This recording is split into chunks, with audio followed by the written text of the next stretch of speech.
Mewgenics.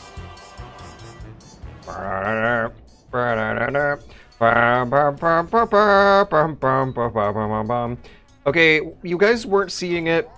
Oh, he has a worm in his pocket now. One time he turned the cat into Bart Simpson. A Bart Simpson-looking guy in the Mewgenics style appeared. Okay, he's a ghost this time. I'm waiting. I think I also saw like a new Frankenstein-style creature in the background that wasn't there before. I don't know if the door had an X on it last time. I love the intro. I love that intro so much. There's something new every time. Every opening is different. I've seen some fucked up shit. I also love how nicely it slots into the two major sources of inspiration for all millennial art ever. And that, I guess that would include a late Gen Xer. And that includes Nightmare Before Christmas and The Simpsons. That intro immediately made me think of Nightmare Before Christmas, and then maybe like the third time I saw it when I noticed that there was something different every time, and that they're trying to put a very big interest on making sure that all the major characters show up, and all the major neighborhood hangout spots. And the fact that like it zooms up in the sky and shows you the name of the game in the clouds. And you can almost hear the music instruments go, Mewgenics, ba ba ba ba ba. But really the music goes something like, Mewgenics, ba ba ba ba ba ba ba ba ba ba. Like the first three notes are there, and then it trails off, because into its own legally distinctive thing. That's a homage parody and not a copyright violation. But yeah, what a great intro. What a fantastic intro. Hello and welcome to Super Bunny Hop's Super Sad Poverty Streams, where we are once again having a super sad poverty stream where I probably should be sadder than I am, but I've been too busy and too stressed out this week and gotten through the worst of it that today I'm not feeling as sad as I maybe should. There's a giant bill to pay for the lawyers that's going to put me into poverty again, so we're going to be back to the poverty streams. I'm going to be doing more hardcore promotional work this month than I have so far in 2026. One thing I'm thinking about doing is just squeezing out, just crapping out a Mewgenics video before the end of the month. And it'll just have to be an absolute bread and butter traditional video game review. The kind of thing that video game journalists are expected to write in like 3 days after playing a game for maybe 4 days for 12 to 18 hour blocks at a time. I have a video on horses that I've been working pretty darn hard on for 2.5 months. And I doubt a lot of people will watch that, but I'm very proud of it. I read a book before writing. I watched 3 movies before writing. I read through every piece of developer interview media around and news stories. Short of interviewing the developers themselves, I don't actually want to do that one for horses. This is a video, the horses video is very in-depth, heavily researched criticism. But if I do something on Mewgenics before the end of the month, it's not going to be that. And I don't even know if like your average YouTube viewer would even know the difference. It took me a while to come to the conclusion that Mewgenics is good, Mewgenics is excellent. I actually fall in love with Mewgenics. Horses is not something that is meant to have those same questions asked of it. I do think it is good. I recommend it. I might play horses on a stream someday. It turns out it's significantly more streamer friendly than the disclaimers in the news might scare you off of. Mewgenics is a crowd pleaser, on the other hand. I think if I crapped out and squeezed out a positive review that just talks about how much I'm enjoying the game, a lot more people would watch that. It doesn't have to be sponsored, but it would drum up the channel activity and SEO activity that's going to be needed to get more eyeballs on the fundraiser by the end of the month when this bill is due. And I think I'm going to actually do some clever bank transfer accounting stuff. I'm very proud of myself, actually. Even though it's still not going to be enough money to keep me out of poverty after paying this bill. I did put a chunk of that GoFundMe money into an interest-building account and didn't look at it for a few months until now that I need it, and I'm quite surprised that the bill is going to clean me out instead of not being unpayable totally. I made a smart financial decision for the first time in in who knows how long. And it's going to be just enough money to get this bill covered. I would very much like to not be in poverty for too long. I'd like to minimize the amount of poverty, so we're doing fundraising for the rest of the month to pay these bills and make sure that I will minimize the amount of time in poverty. There's going to be a bit of poverty time, but maybe we can minimize it. And maybe one of the ways I can get out of that is talking very eloquently about how much I love or have fallen in love with Mewgenics. There's Twitch chats I need to pay attention to, and I lost track of my train of thought while explaining myself. Boy, oh boy, would I have stories to tell this week if I have the chance. But until then, let me make sure my window capture is not gonna show me anything. It's not gonna show human society anything embarrassing. We want a Firefox tab, and we want it skinny, but embiggened enough to be readable. Yeah, there we go. Something like this. Is it like stuck fading? Okay, there we go. We're good. Love how every opening is different. I seen some fucked up shit. Mewgenics is how this has been described. Newgrounds, yes. Yeah, because it's by like one of the most famous stars of the Newground era. I think this is squarely within the Newgrounds style. Among other big Newgrounds personalities that have branched off for a lucrative career afterwards, we got a few. I was actually doing one in my Games from the Inbox video. There's a European graphic novel artist who made some point-and-click adventure games for Newgrounds and kept making point-and-click adventure games into his 20s and 30s after Newgrounds.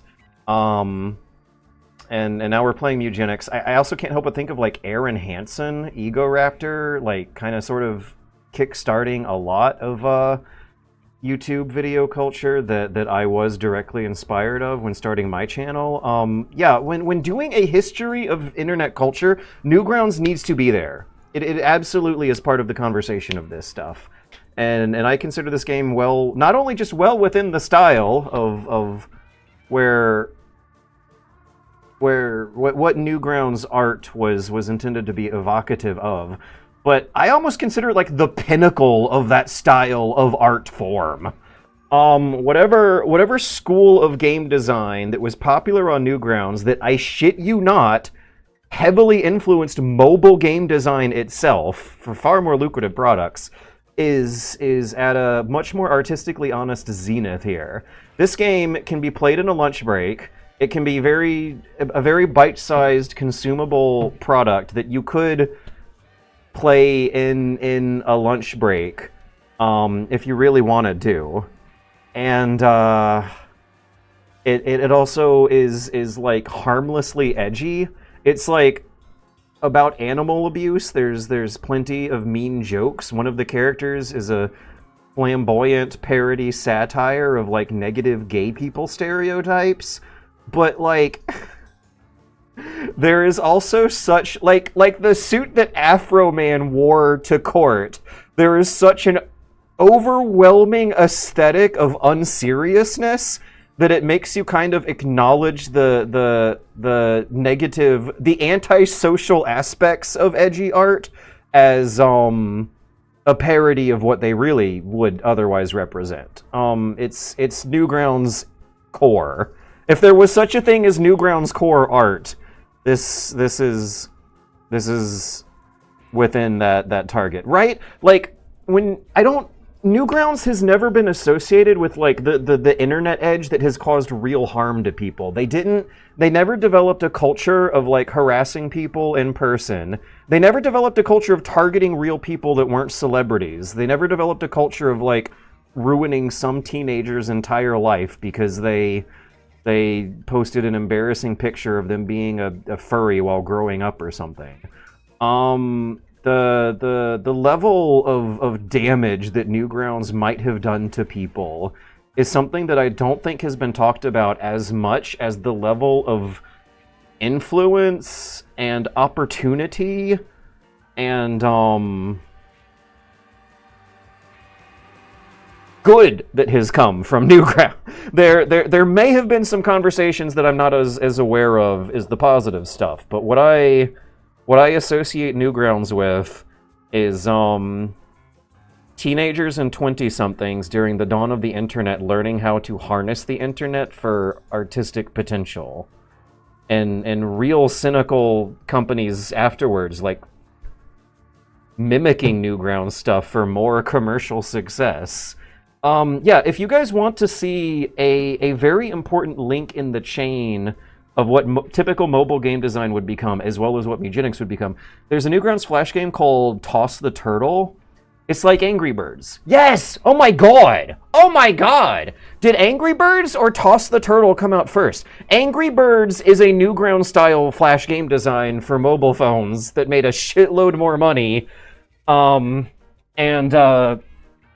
did not get remembered for being as inextricably tied to a tradition and heritage of gaming and game design that was super looped into Newgrounds' court for a few years before smartphones became popular.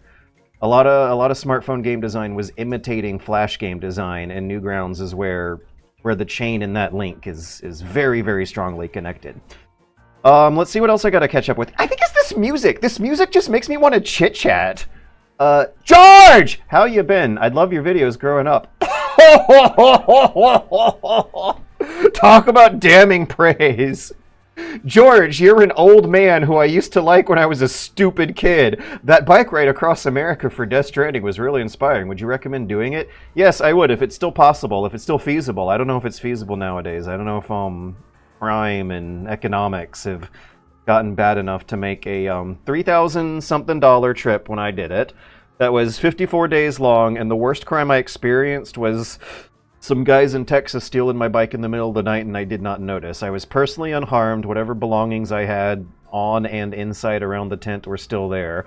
Whatever belongings were strapped to the bike were gone. I did not have it locked up. They did not attempt to break the lock. For all the bullshit I have dealt with in my life, I consider this one actually pretty low down the ladder. It was a pain in the ass for a couple days, and when I was, what was I, 20, 21? The $600, $700 I lost at that time did represent pre-COVID money. Pain in the ass, but that was the worst I had to deal with. I took a train on the way back because Dad worked for the railroad and had some free miles I could cash in, so I got some privilege, some parent privilege, making it a little easier than it might be for most people. But I think what most people are going to be worried about is crime and how much the whole thing overall will cost them. In my case, the worst crime was some petty theft under $600. It was about $700. Petty theft under $1,000. I think that's what counts as petty. And it was a $3,000-something trip. $3,200 something? I don't remember the whole number. I definitely remember 3,000. I kind of remember 200 something. There's no way it can be that expensive nowadays, and there's a good chance it might be more dangerous nowadays. So I do recommend it, though. If you're in the kind of position where you can account for those factors, I recommend it. It was a very important life-changing experience that taught me how to do small talk with people, because the way I was socialized fucked me up several ways that trip corrected. How would you recommend doing it? We all are! You shit on how pathetic modern gaming journalism is. The Maker is a fun interview. He's gone through some shit. Okay, I think these Twisted Operator messages came in when I was talking about horses. What was I talking about? You shit on how pathetic modern gaming journalism is. And it's not even worth shit. It's like taking a dump on a corpse. It's just disrespectful at this point. There isn't really a commercial game journalism business anymore. There might be maybe 14 professional game journalists on the planet right now. Everyone else is trying to do their own thing with YouTube and independent stuff. And those 14 journalists are probably the kind of people you should put in quotes. I would imagine that they're AI-friendly editors who are putting in whatever absolutely minuscule amount of information might be needed to have an AI chatbot fill the rest of the article. There are some disappointing stories from real life about the journalist, about local traditional journalists I've been working with that I am looking forward to telling eventually. The Maker is a fun interview. Now, are we talking about Horses or are we talking about Mewgenics? Because Edmund Millen's always fun for an interview, but Horses is by a debut game developer named Andrea Luca Borlera, who has maybe 2 interviews out. I think both of them are in Italian, and you got to Google translate them. And not as fun. It's a sad game about being sad. So he's gone through some shit. Okay, we might be talking about Edmund McMillen. Yeah. Edmund McMillen games are inspired partially by him going through some shit, and that's how you can tell they're real art. Can I still buy George Socks to fund you? I'm sorry, that company doesn't exist anymore! You gotta go to Patreon. You can send me a tip that I don't know if the link still exists. The Streamlabs tip. Let me crop him in. This guy, George's community needs money. I think this is actually going to be linking to a Streamlabs tip page. It should be linking to the GoFundMe page. I'm going to try to fix that someday. There are several ways. There is, but let me start with the GoFundMe, because this is getting as much into the GoFundMe makes accounting easier. I was going over the ledger today and getting stressed out about money. If you want to support me, the best way right now is through GoFundMe. I'm very much looking forward to this period being over and going back to normal. But right now it's the GoFundMe. So Twisted Operator said something that I need to acknowledge here. Hell yeah, hashtag POV. Not quite sure what that's about. Right with you, George. Wondering when this was about. You can't just say that! Now I really want to know when that one was about. Tell! George lore. AI slop from here on it. Newgrounds was people. Newgrounds, Millennials, us. We are the last gen, George. All those games. Wait, is this about how, like, Millennials were the last gen to have TV and therefore feel like they grew up in some kind of global village with a shared global experience? Because as it turns out, that might have been more abnormal than normal. And also a lot of comparisons get made about how much better and wholesome like journalism news culture was before television. I don't know if that's quite the case either too. A real journalism history class in college will show you that the yellow journalism area was extremely chaotic and newspapers could just print bullshit and no one could do anything about it, just like now. The problem, well, the difference, whatever. The difference still is audience size. Audience size and the terrifying power of modern weapons and modern violence in comparison. But yeah, we are the last gen, George. I agree in some respects. I'm high, bro, playing Shogun 2. Oh my god, so you might not even remember what you were talking about. What were you talking about? You can't just type something in all capital letters that spells out, you can't just say that in all capital letters, and then forget it later on because you're high and have short-term memory loss.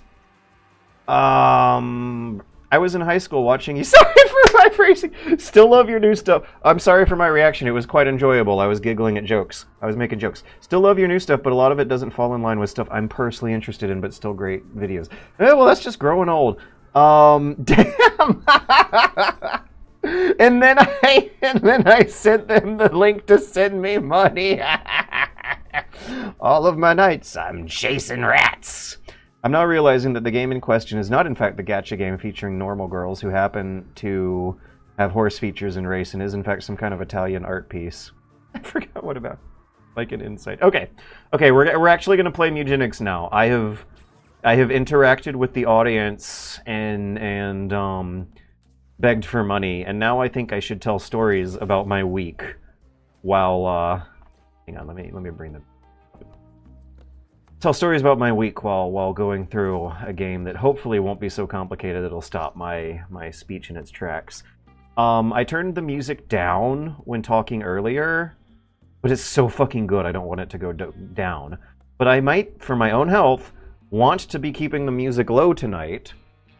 Actually, come to think of it, I can bring it up on your end. Wash down a hole, squeeze through a hole. I have suffered temporary hearing loss. Man, like being in your 30s is rough. I back in 2022, for the first time in my life, I experienced earwax building up so bad that it caused me to go deaf. And this happened while I was voice acting for the Iliad audio drama adaptation that no one ended up watching. Yeah, I suffered for that art. And I suffered by getting so sweaty and gunky, and in the spirit of these big, awful, loud, gravelly voiced men who are so insecure that they can't help but talk in a way that has them boasting about their glory and how wonderful they are. And this is a surprisingly vigorous activity to maintain for hours. After a night of doing it on stream and then a day of doing it privately, I ended up like with headphones on for maybe like 6-hour stretches of my face getting all sweaty, my head getting all sweaty. I got my ears full of gunk and lost hearing in the. Hang on a second. The dust storm is blowing debris inside the dust storm. Sees it. Yeah. We should run, but his charisma score is high, so let's talk to him. Ever since then, it's been 4 years. The Dust Devil joins the party. Good. I thought he was going to be a bad guy. For like 2 days a year, ever since that day in 2022, particularly after intense physical sweaty activity, and now the weather's changing to summer, and it might have been because of how much walking I was doing outside this week. If I get real hot and sweaty and sexy, my ears will clog up, and it's fucking awful, and I hate it so much. Okay, the chicken's gonna run away when I damage it. Is everyone's health full? I don't need to cast vampire spell. Will I be able to shoot? No, I won't be able to use Giga Drain. Now I can shoot it for 5 points, or I can make a rock and then shoot the rock at it for 5 points. I don't think it'll make a difference. I'm gonna have to forfeit these coins if I decide to do. Wait! I fucking love this game. All right, so I wanna shoot the chicken and get items, but I also want the coin. But the chicken is out of my attack range unless I spawn a rock and shoot it with the rock. Wait a second, if you shoot a rock with a projectile, sometimes I've seen it not work the way I planned. But I think I can have my coin and deal damage too. Ah! Why did it lob up in the air though? I'm glad it landed where I wanted it to, but I still have some questions. Alright, now is there anything I can do here? Water attack its entire line. At the end of the round, everyone's gonna get flushed in a direction that this monster's facing. So you kind of want to like prop them up against scenery and make sure that they're not in the way of spikes. We're good for another turn. Alright, so this... Alright, what is this guy? He's got the power of an upright in his goddamn hand. He has a lot of HP. He does not move much. He doesn't really hit for much damage either. Oh, he makes twisters. Moves towards its enemies, tosses what it's touched. Well, I would like to get tossed in the direction of the bad guy. Oh, touches. So that means... Whee! Ow. Okay. Can't move through it. Gotcha. Not too bad of a hit to take. That was a learning experience. I'm fine. I have discovered alternate ways to heal. A comment left last stream mentioned something about how I was still using the paladin, and apparently that's weird, but I'm learning what they mean by that now. Right! This week, I did a lot of walking in the hot, sweaty sun, and I got all hot and sweaty and stuff and lost my hearing. Apparently that comes with the territory. The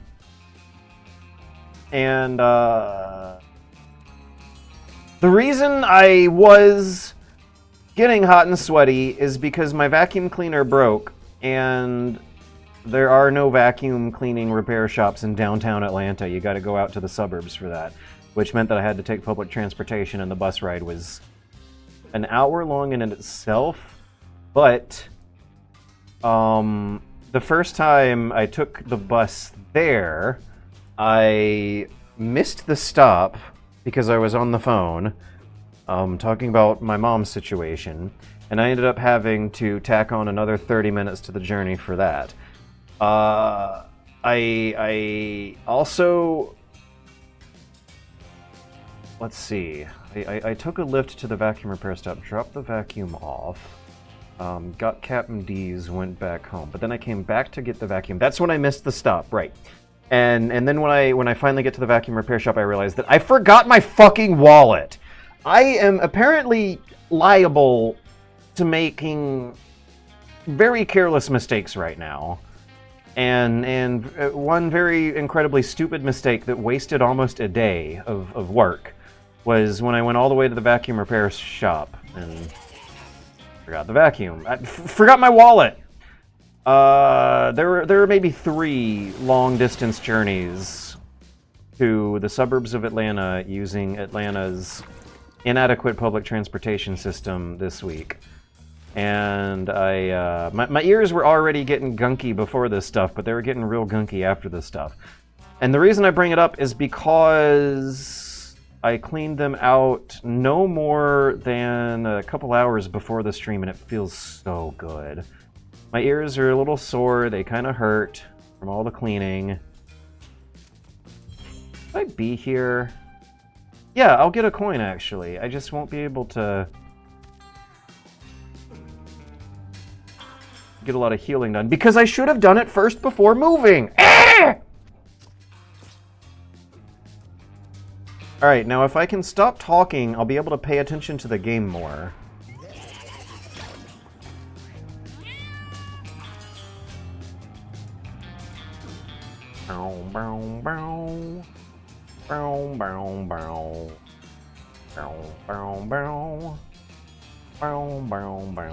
For this team, I chose to invest in almost everything except for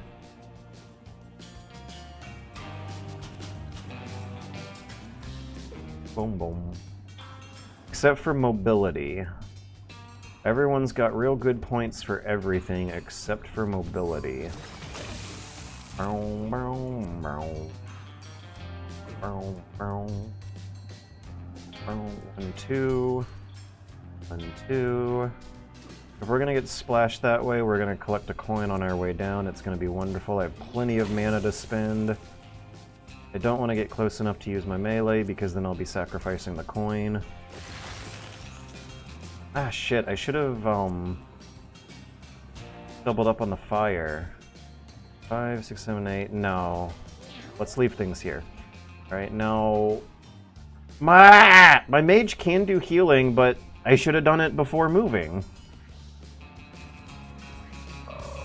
The necromancer is also spawning zombie kitties, so they're very helpful, and the game is becoming much easier. Now, this bait trap, I can heal myself for 1 HP with that. Boom, boom, boom. Ooh, I wonder if he'll take damage from spikes. He won't because he's frozen. What is this guy's, like, normal attack? Is there any reason why... Oh. Wow, my mobility is pathetic. Is there any reason why I shouldn't...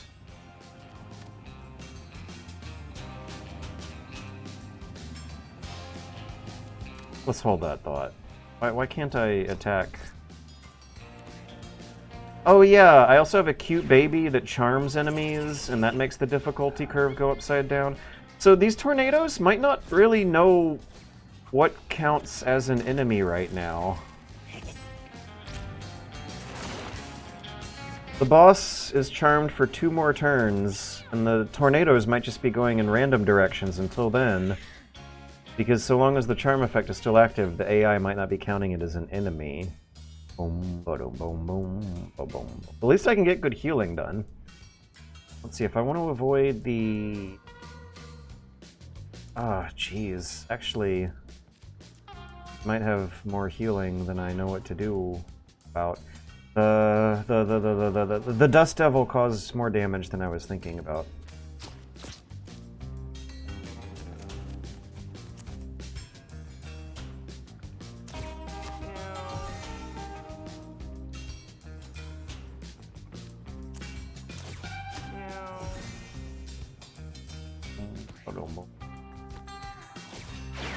An important question I've been meaning to ask is, can you reduce damage by looking in the direction of the flush or away from the flush?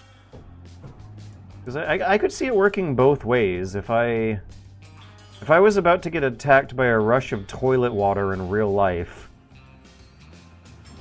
I think it would be more about making sure I know when it happens than what direction I'm facing. Okay, the lifesteal might be useful now. Don't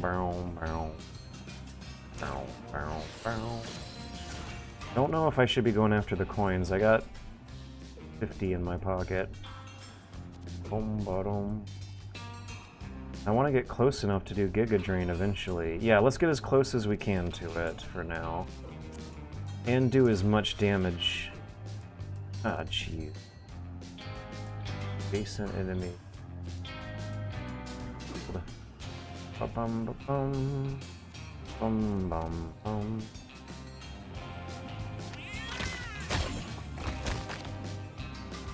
Okay. I think that did more than 5. I think I saw 2 5s pop up. Oh, Jesus Christ, I can't use the top hat bombs because they have the old hose equipped. This will do 1 point of damage, I think. Yeah, 1 point. Do I want another rock? It could kind of sort of... No. If the flushing water gives knockback damage to units it touches, then that means it'll touch the rock, which will then go flying down the line and cause 5 points, plus the knockback damage they'll receive from the flush. Boom, boom, boom.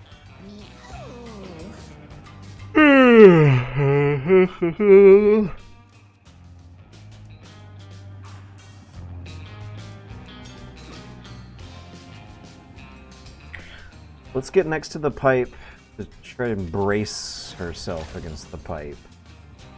If I was getting flushed by a wall of toilet water in real life, I'd want to hold on to something and know when it happens. I guess being next to the pipe. Is this going to reduce knockback or cause knockback? You definitely get knockback if you hit one of the walls at the edge, but I don't know about the pipes in the middle.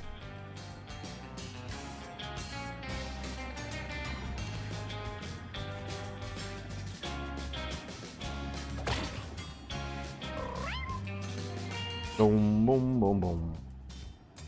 Boom, boom, boom, boom.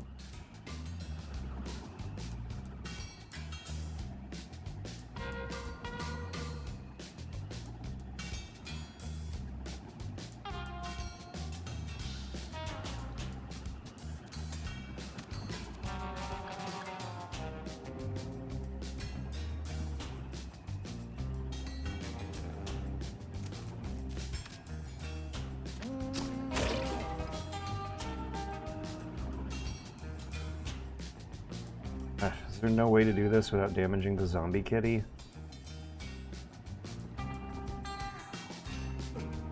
I think squibs can take the hit better than zombie kitty can. I also have the persuasion device, which also seems capable of utterly reversing the difficulty curve. If I manage to use it on a bunch of enemies... Uh-oh.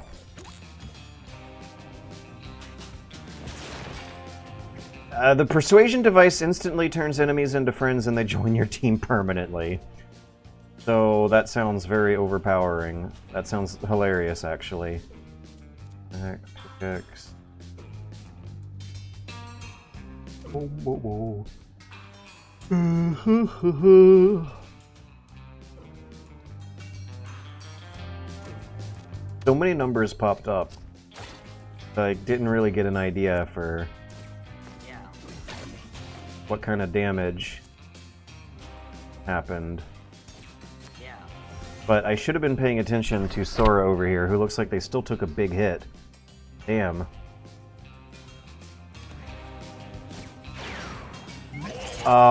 What I found out is that the twisters hurt me more than they help me until this enemy is, no longer charmed. Oh, maybe I should just do this. Giga Drain. With Full Moon. Yes.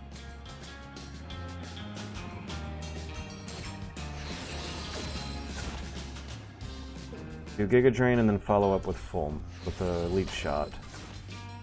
Oh, I got HP from it. Drain that much HP, yeah, okay, that's right. Ha!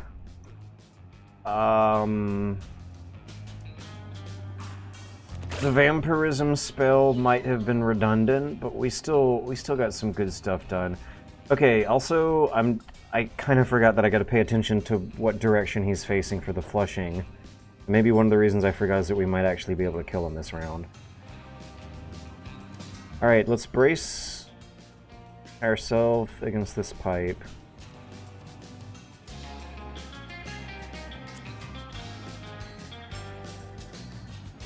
One, two, three, four. If I move here, 2, 3, 4. Yeah, let's brace ourselves against the pipe, then use fire, then use regular. Do I want to spend my HP on healing or damage? A little bit of both. Boom, boom, boom, boom, boom, boom, boom, boom, boom,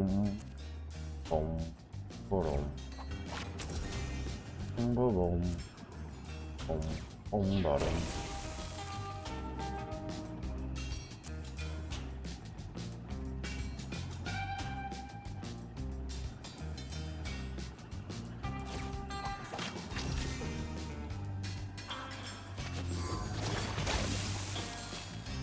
Boom, boom, boom, boom, boom, boom, boom, boom.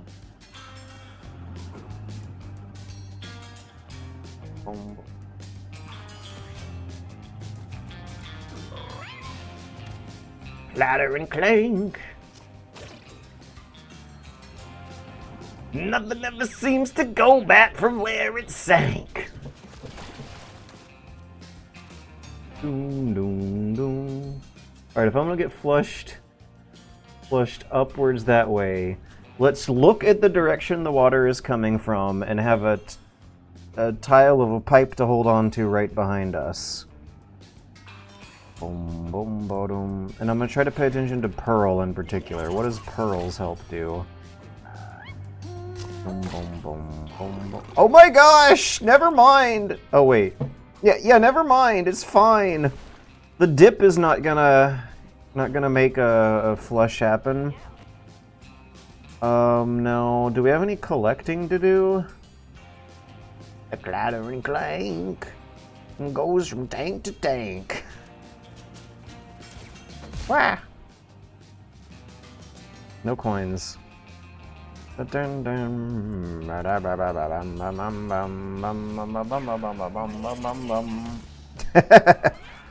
AI minions finished the boss off instead of one of my own guys. Alright, so the difficulty curve is upside down. You get abilities that turn the dynamics of the game on its head, and then get thrust into weird new situations where there's new dynamics to account for that still make sense within the context of the old. I've been given a mini quest by the Frankenstein doctor, who's cooking up all sorts of weird cats. He wants me to bring the persuasion device to the caves, and the caves are at the end of the sewers. So I'm gonna have to fight the sewer boss. It never seems to go back from where it sank. Which, if I remember correctly, is just like a big blob creature that you kind of corral like a bull. It goes in predictable directions and you manipulate the directions it goes in. Mobility has been my weak point so far. Yeah, let's do mobility. Fine. 3 to 5 extra coins at the each battle. Right, the top hat person needs to change weapons. This is not ideal. But I rather have... No, someone is kind of sort of in charge of coins. I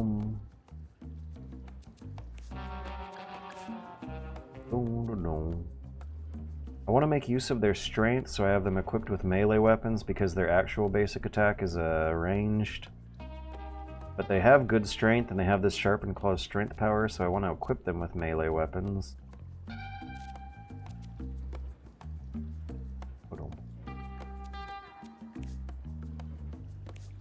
Unless melee weapons don't scale strength. Okay, 2 people are allowed to have a ring or a potion.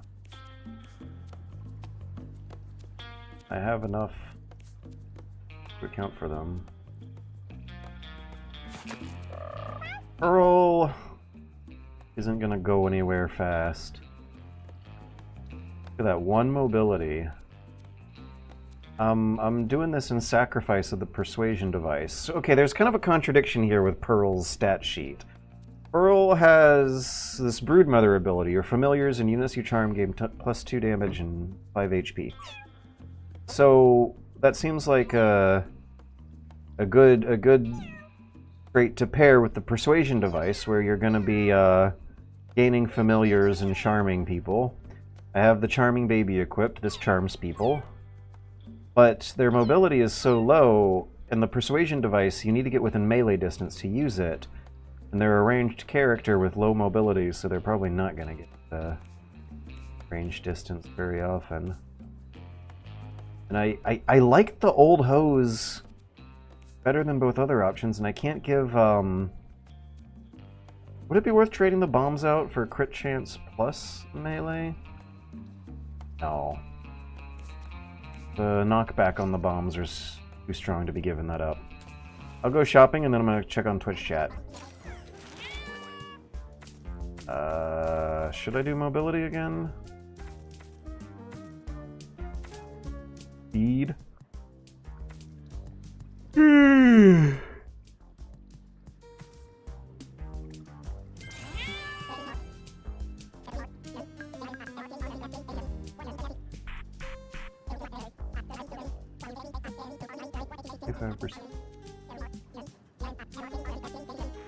I don't think luck has been not something very useful I can see in the short term.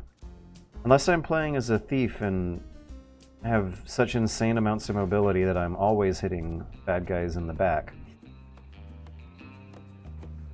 Hard or soft?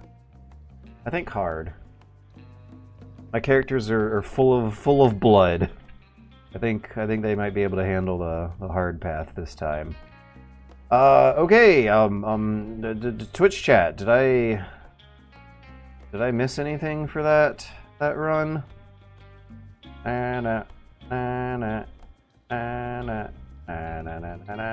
Boom, boom, boom, boom. You said you had information. I forgot about what? Insight. Don't turn down flush. Show me the lie, the toilet level. Turning 28, what advice you got? If you have extra money, invest it. If you've never done drugs before in your life, now is the time. Your brain has stopped developing. Hopefully you're responsible enough to know when to stop. Turning 28, what advice you got? Get ready for your body to start breaking. And, journaling is going to be more useful, as useful as it was when you were a kid, for the next few years. If you're alone, keep your knees good. Keep your knees good. How many text messages? Ugh. Getting more news. I'm gonna have to do work-like activities on Saturday. Make some candles. Sell at Patreon. George Earwax. Fuck this flesh US. I fought him during a blizzard once. Oh, that sounds fun, actually. I don't know. I don't know what I'm thinking. I'm imagining him freezing and sliding all over the place and taking a lot of damage into the spikes. But maybe what ends up happening is that he freezes you and you take a lot of damage sliding into the pipe. So I don't know. It could go either way. Final Fantasy Tactics be looking different. Yeah, it's a Final Fantasy Tactics parody game, isn't it? Don't put your dude in spiky rock plush range and you're good. The ally I've never had. Don't wiki the bulb effect. Cyberpunk world. Don't wiki the bulb effect. What could that mean?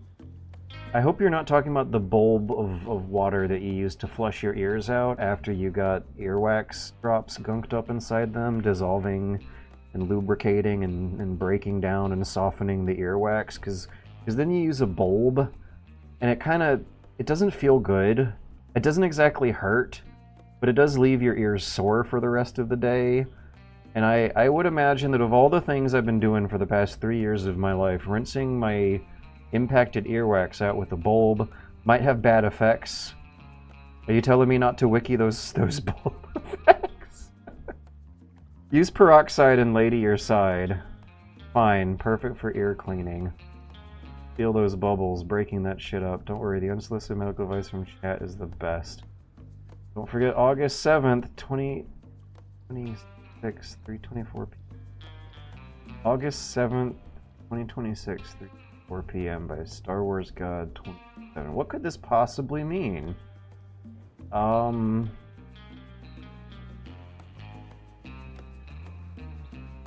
the fuck? Guys, look. I just googled August 7th, 2026, 3:24 p.m. And instead of getting search results about why that game might be relevant, the AI summarizer says, "Got it! I have noted it!" What? Word, live music, Columbus events, listen to Real Deal on streaming platforms. Now, I don't, whatever. Is it some kind of Star Wars thing? You're Star Wars God 267, so I don't know, does Star Wars 12 come out on August 7th, 2026 at 3:25? I'm out of the loop, I don't know. Never understood how wall splam damage works. Is it static or does it deal more damage the further you get slammed?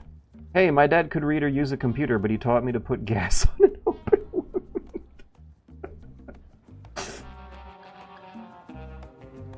Finished the mill and the cross, per your recommendation from the Pentiment video. The mill and the cross. Do you mean the worm and the something? The images of state-sanctioned violence against people just trying to live their everyday lives hits a particular visceral chord right now. Also, Rutger Hauer should just do the audio tour for every art museum. The Mill and the Cross. I think the name might have, got incorrect. Wait, no? This is not a name that got lost in translation.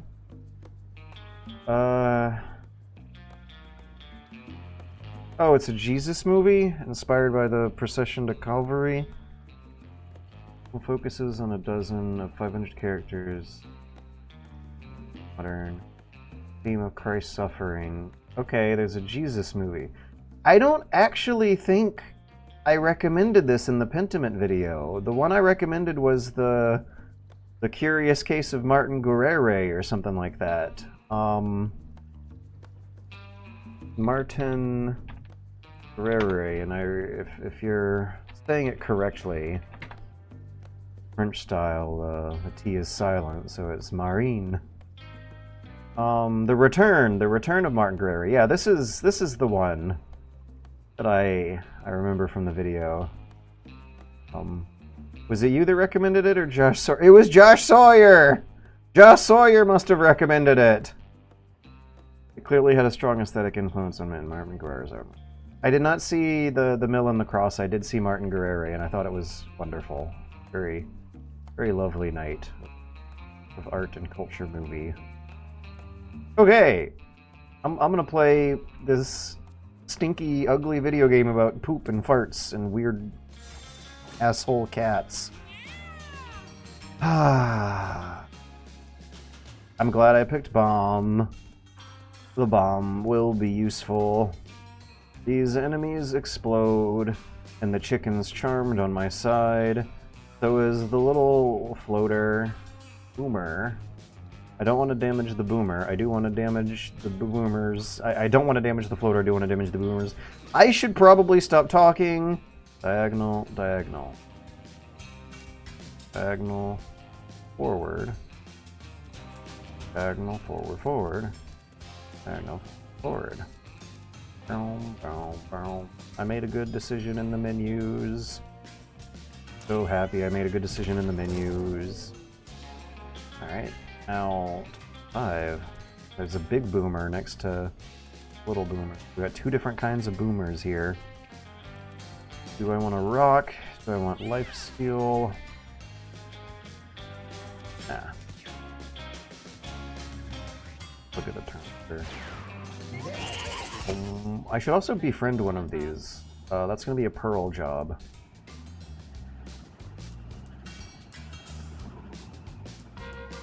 How useful are these twisters? They should be moving towards my enemies. But they seem to very curiously always end up being more of a pain in the ass for me than anyone else. I'm wondering if I'm getting screwed by this dirt devil who's party. Boom, boom, boom, boom. Boom, boom, boom, boom, boom.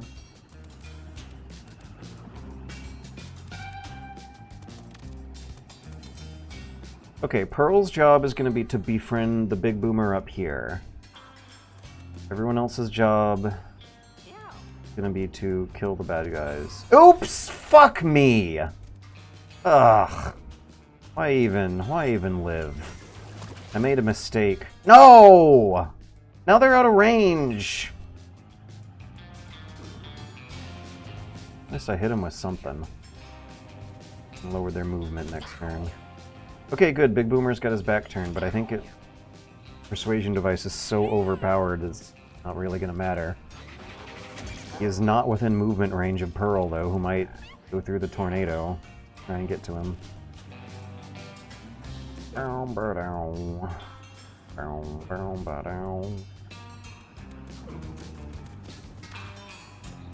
Yeah, let's just shoot the boomer. I'm not within attack range, and they are within attack range, so...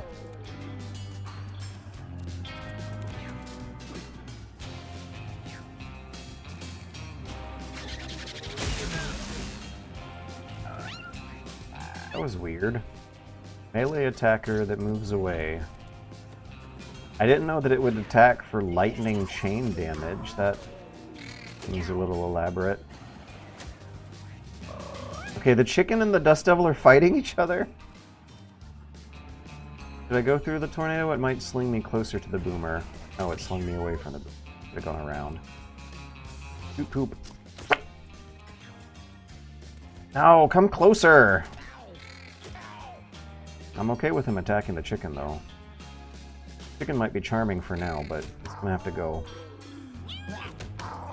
Please don't kill the boomer before my persuasion device gets to it.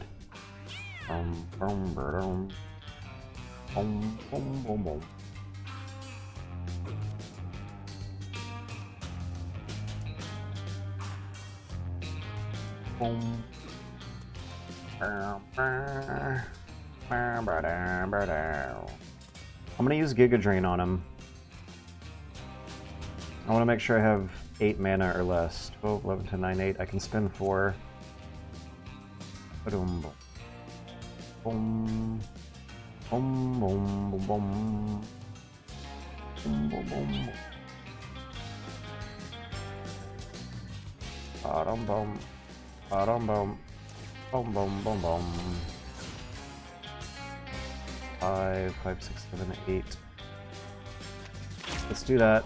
Oh, shit. No! God! I keep fucking up. I forgot that... Where is it? Where is it? Superhero Mask. 1 damage. Your basic attack knocks units in the air. There's a lot to remember! Alright, well, I forgot that my basic leech attack launches enemies into the air. Now I remember. Bum, bum, bum, bum.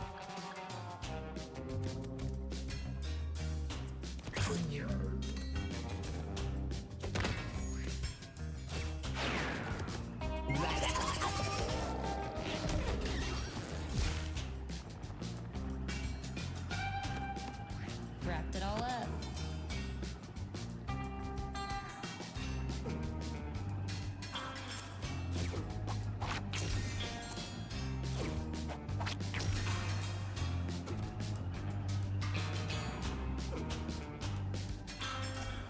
Of the 3 boomers in play, I guess I'll attack the weakest.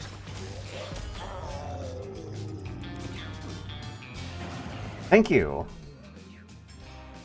Wait, no, we are still multiple turns away from Pearl's persuasion device. I don't think I'm going to be able to bring home any enemies, and I think the doctor is going to make fun of me for not using this enough. Well, when I have such a low mobility score, really hard to use persuasion devices. Don't act like it's my fault.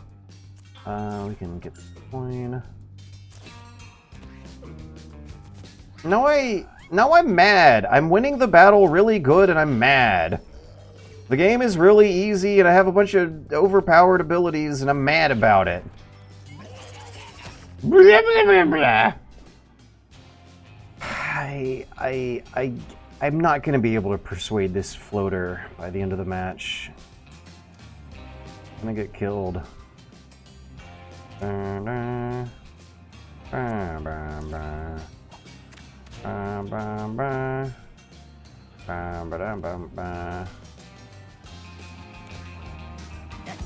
We will have plenty of coins, and that doesn't really matter. The coins are not actually that useful. Ooh, I want to get that. I want to get that coin pile. Let's get the coins. And hope that I can at least befriend the floater. I'm not going to be able to befriend the floater. Hey, can I use the persuasion device on a frozen enemy? The zombie kitty. And then regular Pearl. Pearl. Okay, we will be in range. If no one else kills this thing... Can I toss him a snack? Yes! Alright. I'm gonna heal the floater and freeze it in a block of ice. And then smack it with the persuasion device. Wait, should I actually just let it take its turn? Because I don't think it can move. No, I need to block it from getting out of here. And the best way to do that is going to be with the freeze spell. Yeah, this game, it's oh wait, I can also use the knockback from the hose to corner it and keep it from moving, but Pearl will not be able. Pearl's mobility is so low that I need to smack it with the persuasion device on this turn. It's probably going to run away if I don't. And I don't know if it's actually going to work because it's frozen. I don't know if you can persuade frozen people. They might be like, oh, I'm frozen. I don't want to listen to you. But that's how I would be. Boom, boom, boom, boom. Boom, boom, boom, boom, boom. Boom, boom, boom.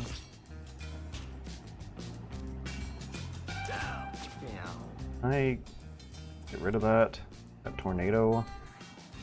Down a hole. Flush down a hole. Thank you. No thank you.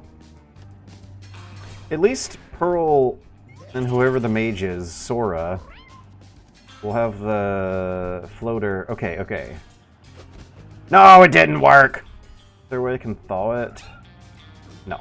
But I do have it cornered. It can't move out of Pearl's attack range now. And it's at full health. Well, it's at almost full health, so it shouldn't feel... Okay, where'd the coins go? Where did the coins get flushed to? There were coin... Did I collect them and not notice? Bow, bow, bow. Bow, bow, bow, bow. Coin.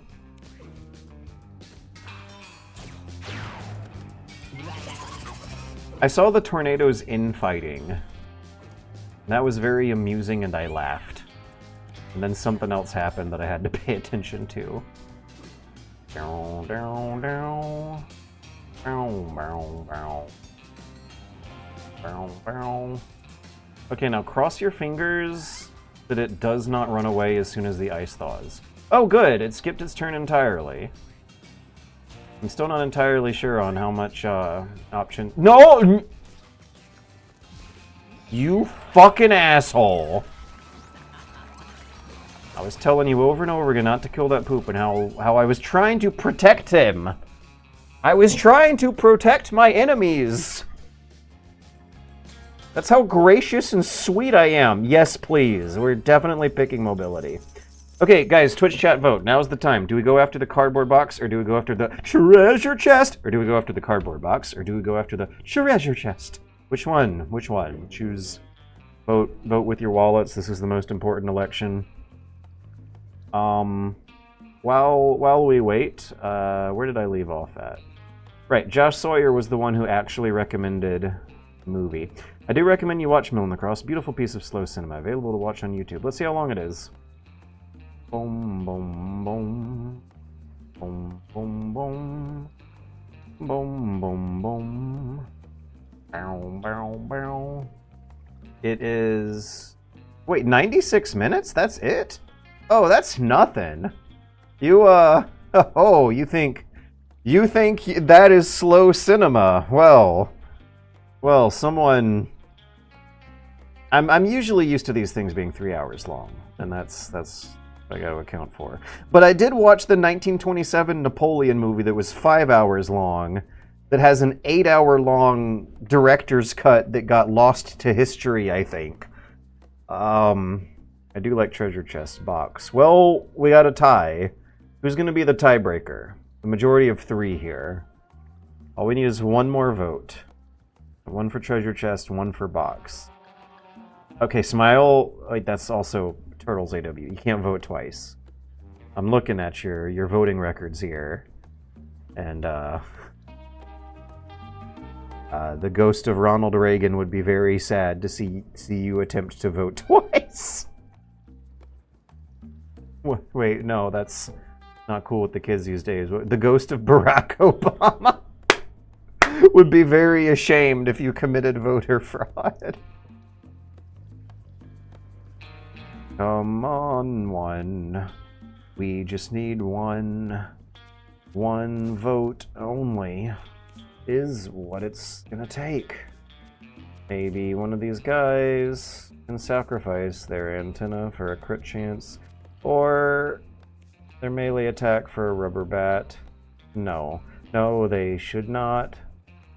What they have equipped is the best. I'm just trying to fill time while waiting for the votes to come in, because I'm not gonna move a single inch until they vote for either the box or the chest. We've got all night, and actually, I don't have all night, but I need someone to vote for either the box or chest. Please. Oh, I have beer. I forgot I have beer.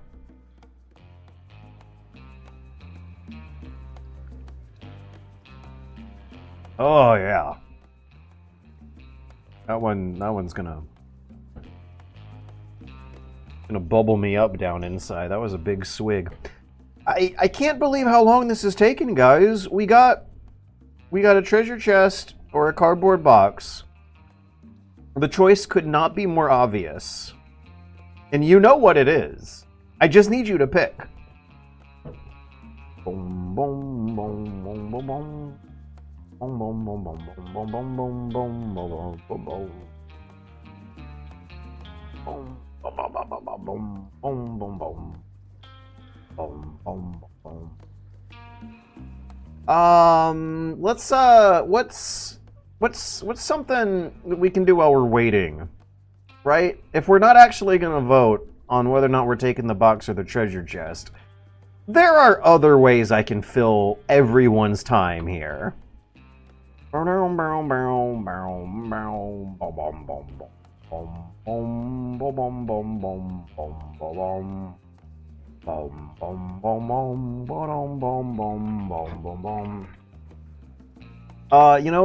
what a lot of gamers are talking about nowadays? You know what's a very, very hot and popular news story? And oh, what's this? Yeah, I'm pretty sure Reagan voted 3 times. Okay, that's not a realistic vote. So instead, you guys get to watch the Super Mario Galaxy final trailer. Wait, I think I remember seeing this in one of the earlier trailers, though. With a lot of galaxies. Womp, womp, womp, womp. Yeah, this feels old. We gotta get everyone out of here. Go. Go.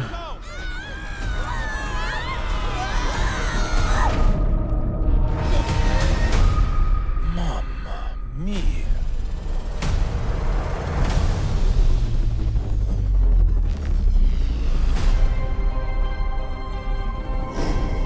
This is... I demand that you release my father. This is what we're doing now. Fine with me.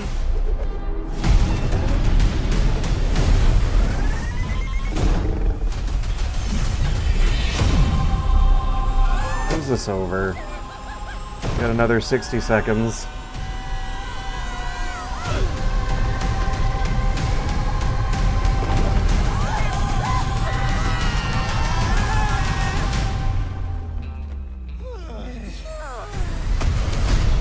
My Koopas! Your king has returned! I remember watching a trailer that was like the same first half, but in the second half, Jack Black was being kind of funny. And in this trailer, Everyone calm Jack Black's not being funny. Toad, pack our things. Let's go. Let's go. Oh, princess, you're going to regret that.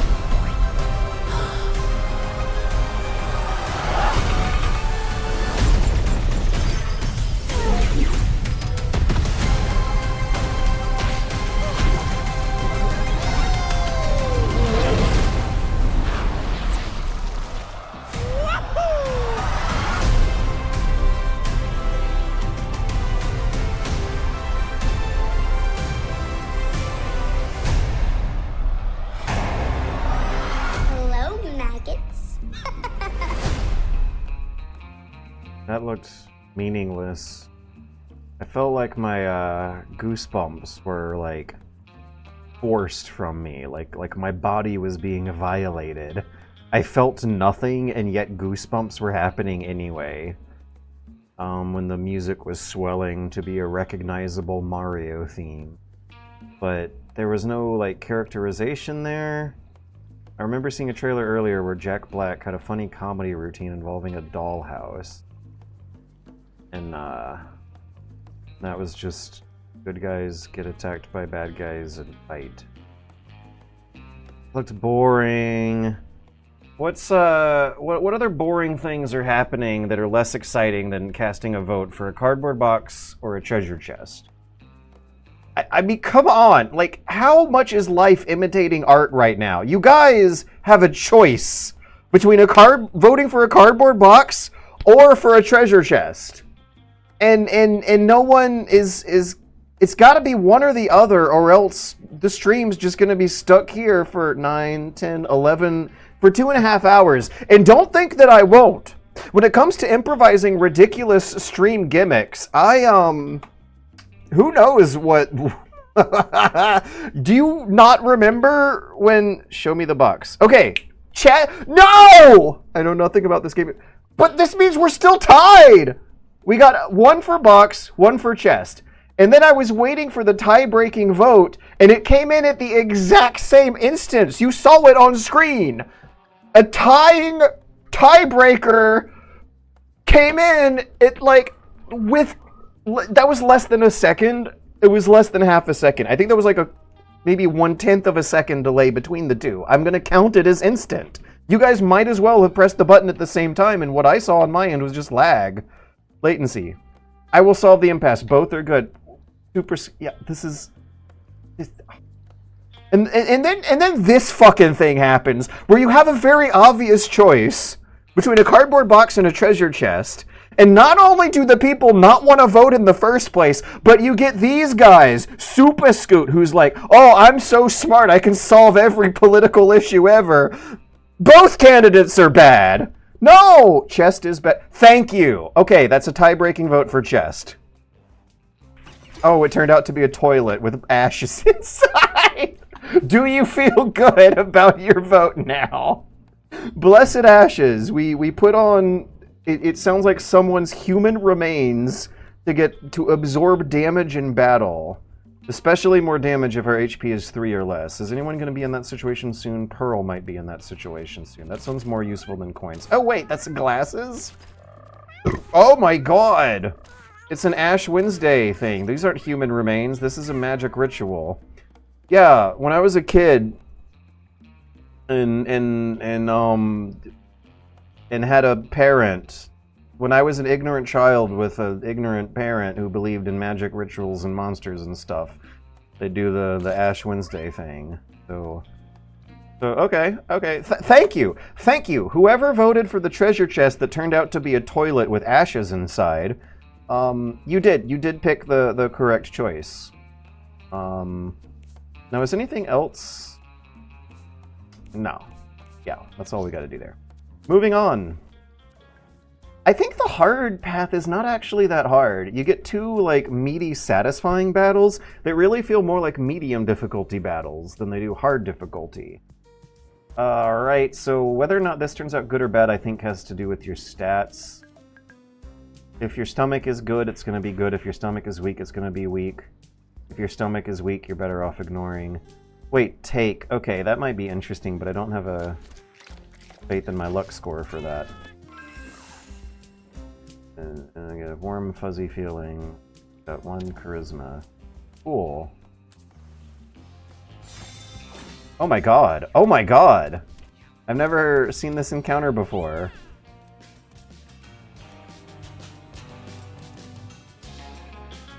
There are other poop monsters, but it seems to have set me up with the easier ones. Okay, these are all melee attackers, which means I can funnel them in a predictable direction. There's a trash bag, and that means treasure. That's what That's what trash bags mean in the Mewgenics universe. Our mobility is limited though because we're blocked by poop. Interesting. Okay, so let's block the poop. Shoot the poop. And then move forward. Can we bomb them from here on the first turn? Boom, boom, boom. I'm gonna save the bomb. A bomb. Yeah, we'll save the bomb for 1 more round of movement for them to get closer and bunch up. I don't think the rock will be as useful on that tile as an ally will be. I don't think we need full moon yet. Let's save the mana. Oh, that's mobility. Alright.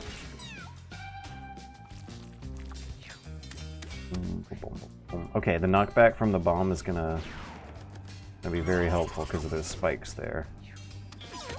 Why is he attacking the charmed enemy? They're on my side. It's insane how many allies I'm picking up with this situation. Doom-ba-doom-ba-doom. And it's Pearl, who actually has mobility now.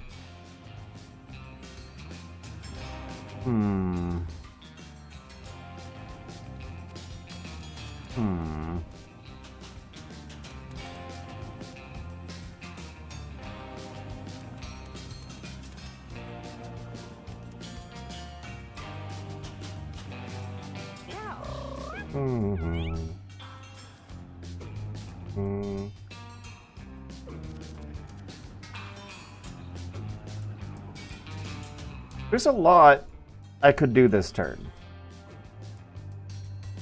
I could toss Mini Pearl a snack.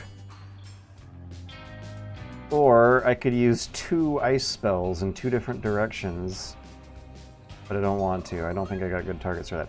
Alright, so I could use an ice spell on the poop and slap it out of the way for later. Wait, no, it's not going to go. I could use the ice spell on the poop and slap it away to the garbage box, but I don't know if the magic missile will work the way I want it to.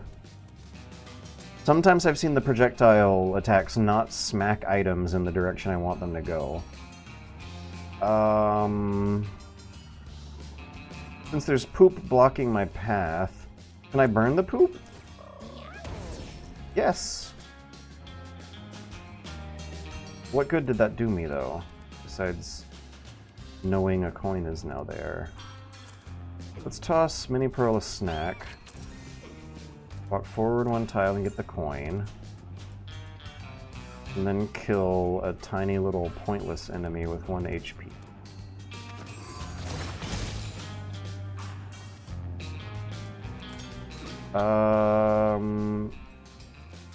Fire attack that hits an entire line with knockback 1. If Pearl gets hit with no damage and knockback 1,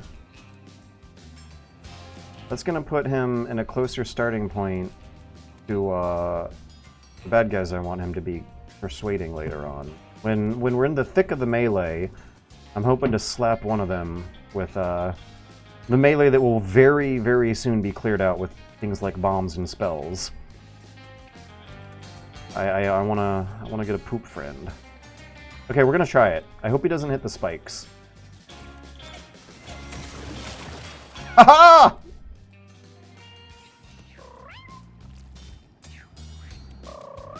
Thank you. So we're not gonna be persuading people on the first turn. Maybe on the second or third.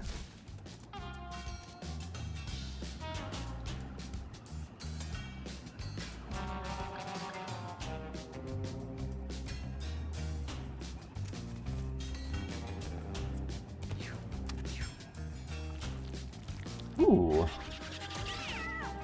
Floater's at least, never mind, in a good position to away after it deals damage. Floater was in a good position and then it got out of a good position. Boom, boom, boom, boom. Ooh, bonus attack, thank you. I will take that. 6, 3, 4. I can do 2 of these. Wait, what? Oh, I was looking at the wrong number. We can use the pickaxe to finish him off.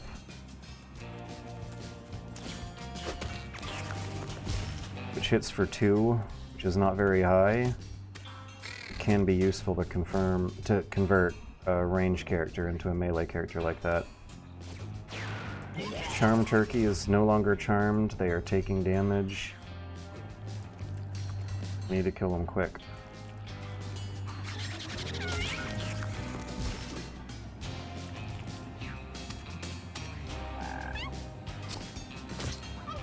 Yeah! I got a mystery garbage bag, by the looks of things. Alright, now I gotta blow the corpse up and take the money from inside. And convince one of these poops to be a part of my team. I wish the Dirt Devil would stop fucking spawning Dirt Devils. It's not good. What do I want more? Coins or melee damage? I think I want coins. Yeah, we're arranged. I think I want to be damaging the garbage bag. 6, 10, 9. Garbage.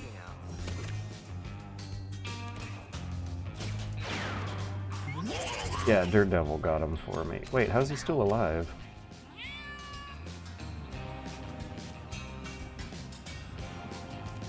Am I finally going to use the bomb? Alright, much less dramatic than I was initially expecting, but we are going to kill 2 enemies with 1 stone and destroy a corpse that'll have money inside. Good, I'm glad it had money inside. Where did the... Okay, the floater's still there. It's covered up by the big chunky UI graphics though, but... Oh man, it's going to move next turn. I do think Pearl will get a swing at it. Pearl's got better mobility than last battle.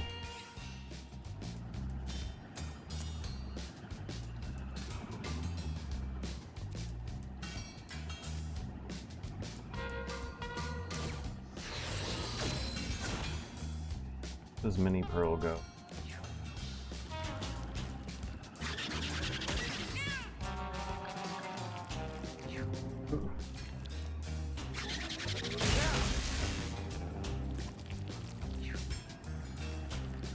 Wrapped it all up.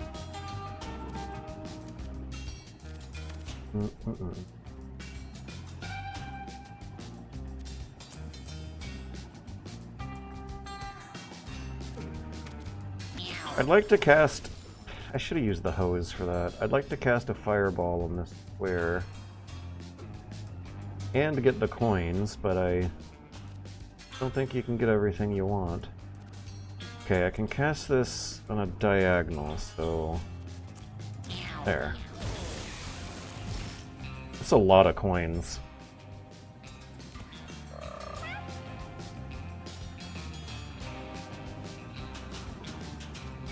It moved so far away! I still can't slap it with my persuasion device because I'm not in melee distance again. Come on, get closer. Trap, wet hairball. Good on that one. How am I gonna make it through the whole round without the bad guys running away?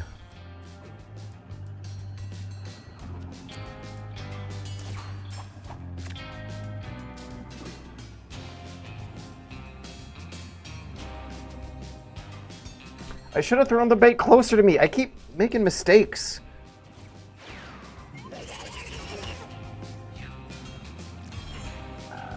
At least it went after the bait like I was planning.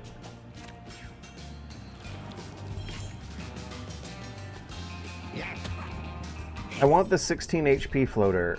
The 8 HP floater is not good enough to be part of Team George.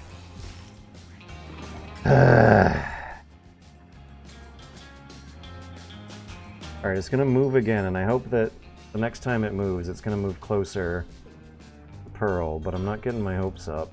I am gonna get this trash treasure, though.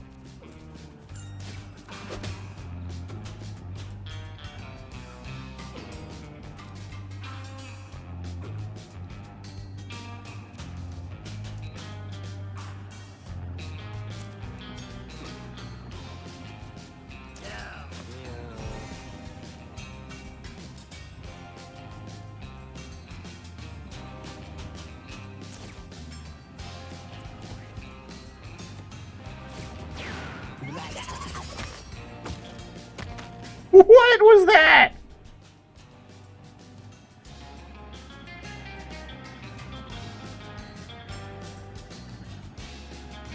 Maybe I could use the rock to block the poops pathway.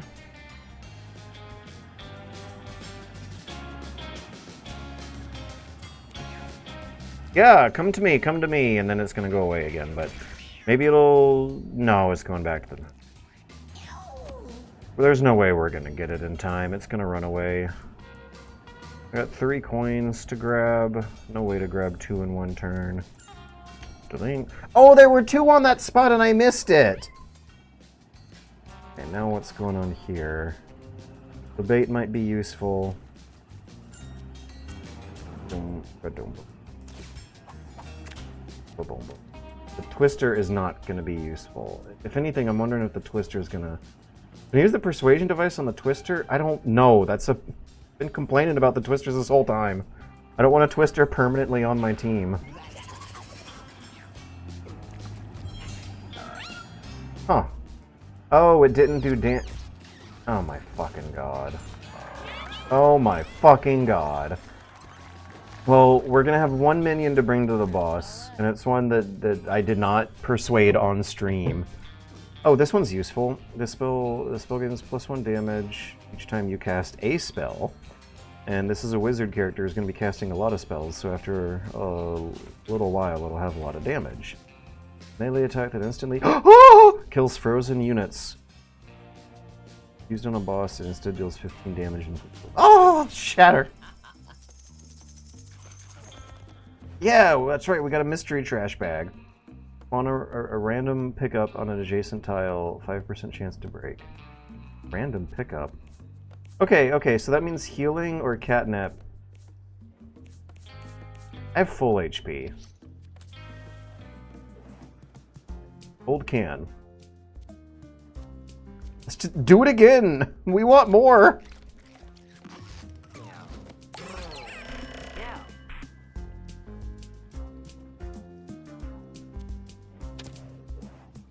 bad my ranger didn't get that. Boom, boom, boom, boom. Oh my god. Oh my god, I've had the Twitch chat on the screen again. Alright, so last I checked off was, the chest.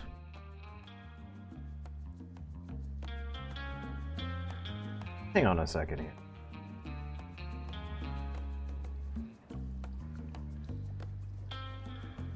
Okay, yeah, chest is better. This was the actual tiebreaker. Hello, Token Flip Guy. Boom, boom, boom. Boom, boom, boom. Boris. What is Boris supposed to be?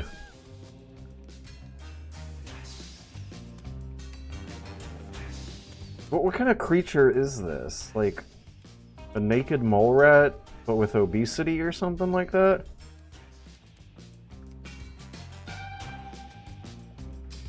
Alright, what do I want to do? I want to freeze it, I want to toss bombs at it. It's going to move in the direction whatever it damages and trample things on the way. That's really good that I have a team full of melee projectile guys.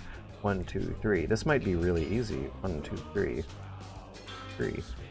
How to shout. That's what it's all about when y'all down and out. Music is so fucking good. Piling up the poop. Oh yeah, that's right. The dramatic knockdown shit I keep forgetting about keeps happening. Coming down like oh, and on y'all.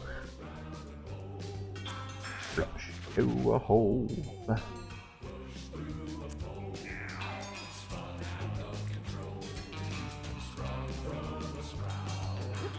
Nah, no one needs the help just yet.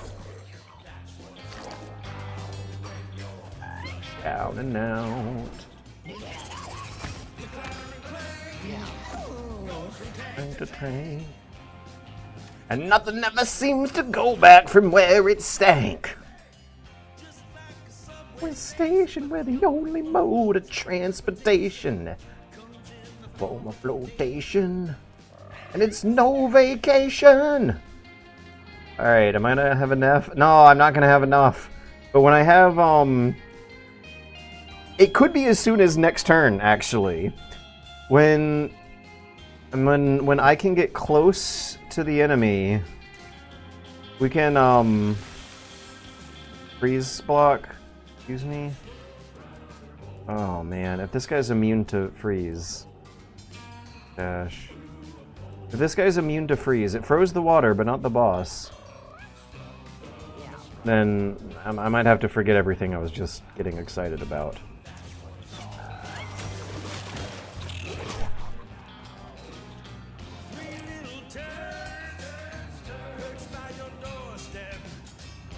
I don't think Forrest is supposed to be a poop monster, but the lyrics of the song kind of make it sound like you're fighting a poop monster.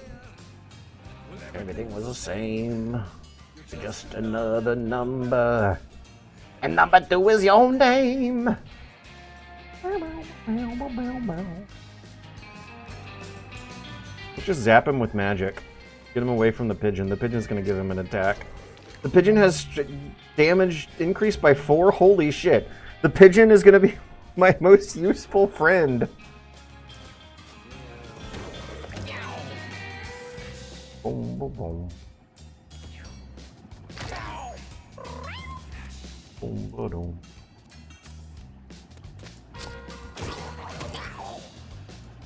Sorry, Dirt Devil.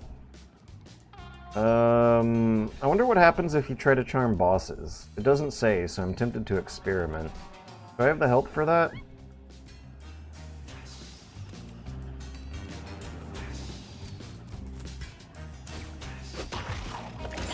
It did 4 damage. I got a crit. And I am now very low on health and maybe shouldn't have done that. Christ, how is Pearl still alive? Oh, the boss is at like 65% health already, so that's good. The pigeon no longer wants to fight. That's bad. I gotta kill the pigeon. Get the treasure from the pigeon. Ground, you got to mind the gold.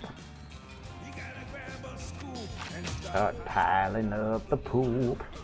Okay, so it's a song about getting flushed down the toilet from the perspective of a poop. And when the poop lands at the bottom of the toilet, they're in a sewer world where they're like cursed to work hard labor for all existence, shoveling poop for 24 hours a day. And then they don't explain why you shovel the poop. It's just gonna happen. Maybe I have to hit him. Oh! Push down and out. Okay, 4. And the snacks are 3, 9, 8, 7, 6. I can give Pearl a snack and then cast Shatter. Wait, how much is Shatter? 6. Snack is 3. Yeah, I don't have enough for everything. Let me do it one tile away from the tornado. Yeah, 15. I got really excited for 15 points of damage just then. But maybe that's because I wasn't given the pigeons 15 points of damage its proper due. Let me blast it away a tile before blasting it again because it'll trample me. Down the hole. Rush down a hole. Oh, the twisters don't work on him. Run out of control. Run from a sprout. Out. That's what it's all about when y'all push down and out. Let me slap it with a pickaxe right in his behind. It should give me 4 points. Oh, I got 3. Take one more step.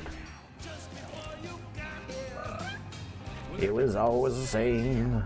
You're just another number. And number 2 is your name.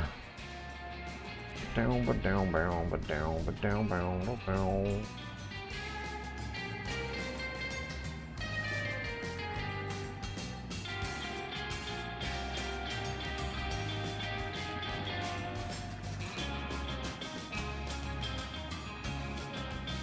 I don't know if I want to risk getting hit by it again. But I also feel bad about banging up the Dust Devil. The Dust Devil might come in handy next match. Should I save my attacks this round?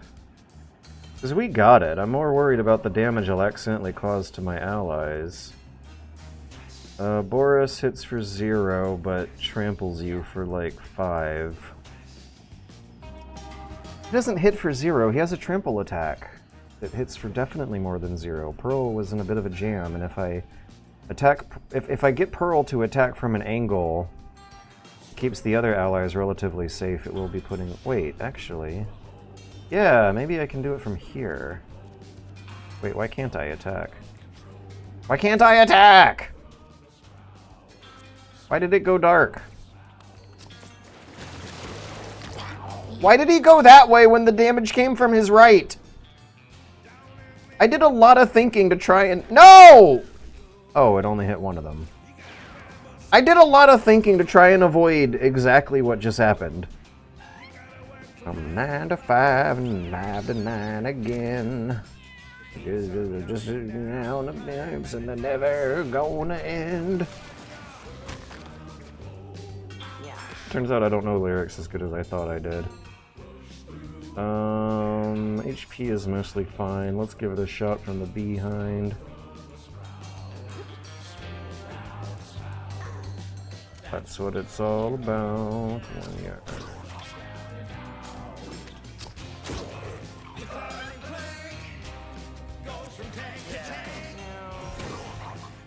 Why is he not moving? I thought he'd be crushing Mini Pearl's body there, but... Oh, he's stunned. Is he stunned? It's no vacation!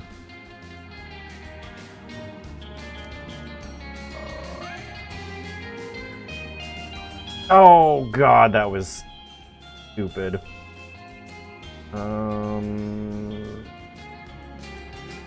Make some lemonade.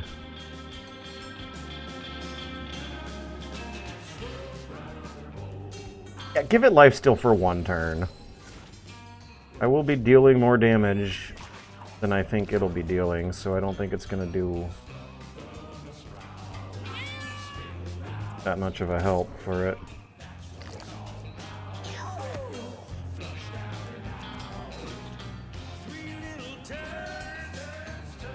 Oh, plus I can freeze him. My advice would be, don't take one more step.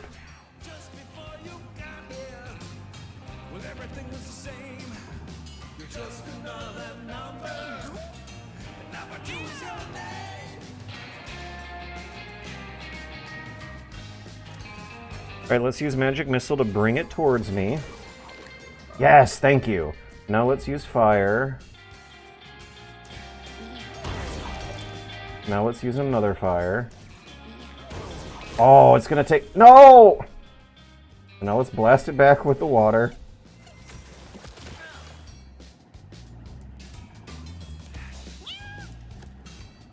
I got very excited about numbers, and then I got sad.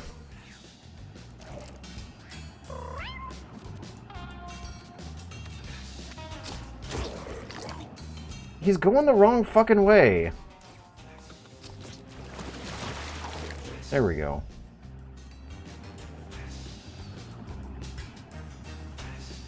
I do not want that coin bad enough to put myself in danger's path. No!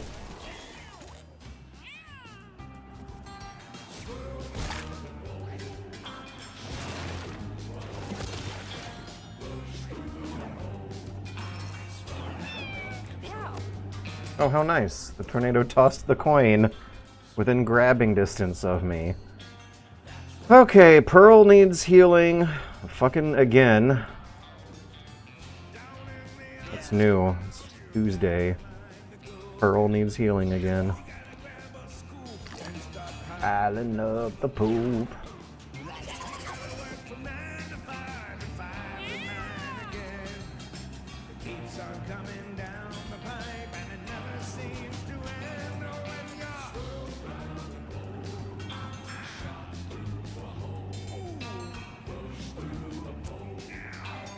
Rah.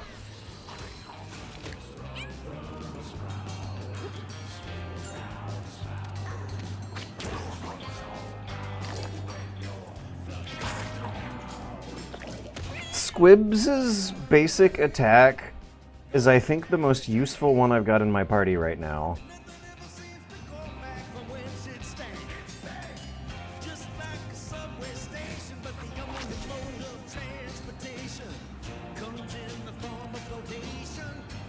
And it's no vacation.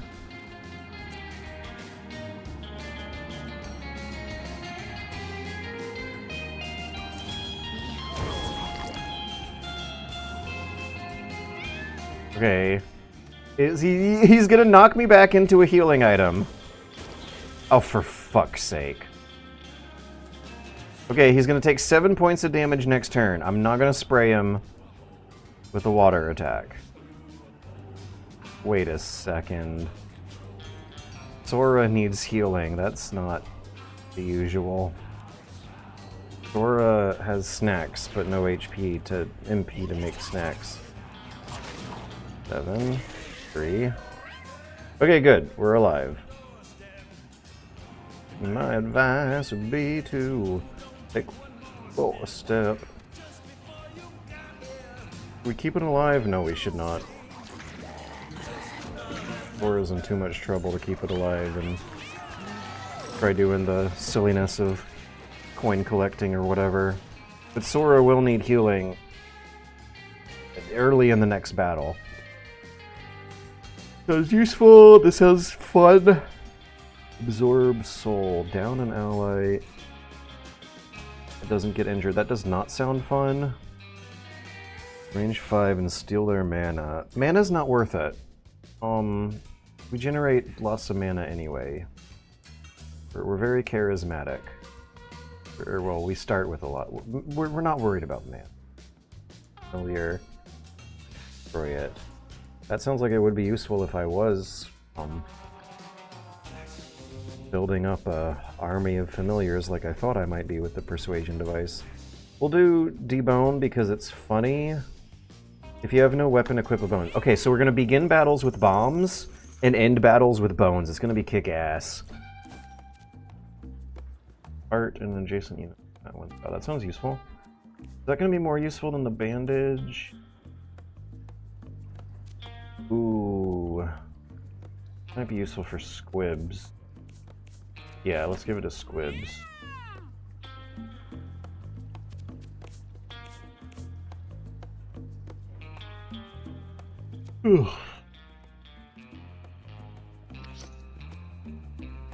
Okay, so I was given a quest by Dr. Beanie. I can't call him Dr. Katz anymore. But the Frankenstein doctor. Frankenstein's doctor. You gotta clarify, because...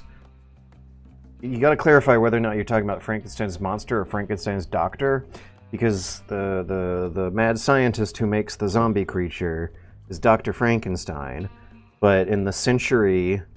Like the 2 centuries since that book has come out, when they made the movie, the image of Frankenstein's monster underneath the heavy makeup in the 1930s horror movie special effects became so iconic and popular and recognizable that people started calling it the Monster Frankenstein. So now people clarify that when you're talking about the monster, you really mean Frankenstein's monster. But I, for one, want to start people to clarify the doctor, that they mean Frankenstein's doctor. The Frankenstein's doctor character. Now that Frankenstein is the monster and no longer the doctor, you clarify that Frankenstein's doctor is the doctor. The Frankenstein doctor, who I previously called Dr. Katz, is now a character you can talk to and get side quests from, and he's named Dr. Beanie. And that's just too much of a connection for me to keep the nickname. He's now going to be Dr. Beanie, too. He gave me a side quest item and told me to take it to the caves. He didn't say what to do when I got there. I see, like, icons, the word count for this quest object. The word count for this quest objective system is hilariously sparse. Let's see what's happening with the Twitch chat. Boop. Chest. Edmund likes his big lumps as bosses. Also, Flush is such a banger. Not to say their previous work was bad, but the soundtrack is by far the best work. Ridiculon? Ridiculon! Ridiculon is the metal band that composed the soundtrack of The Binding of Isaac. Oh, Rebirth and his DLCs. Hang on, I'm trying to get a grab on this window here. There we go. Yeah, because it does not sound like Binding of Isaac music, which I remember sounding like Newgrounds Audio Portal music. But, so I thought it was a completely different director. But I did not play Binding of Isaac Rebirth. I wasn't much of an Isaac head. So I am unfamiliar. This is my first time. But it covers so many different genres and styles that I'm surprised that there is one band with like one name you can give credit for this stuff. I've heard raspy old black men singing jazz next to like sexy babes singing come to think of it, also jazz next to like punk rock. There was a desert level and the music in that was killer. It was a Johnny Cash kind of guy singing cowboy music. It was. So you're telling me that's all one band? Is it all one guy doing the voices? Are we hearing voice acting and singing at the same time? Ridiculon. He was on fire, which stopped the freeze. Yeah, it was very... Poop Salamander. The monster is Adam Frankenstein. Adam. Haha. This is like Dr. Katz from Courage the Cowardly Dog.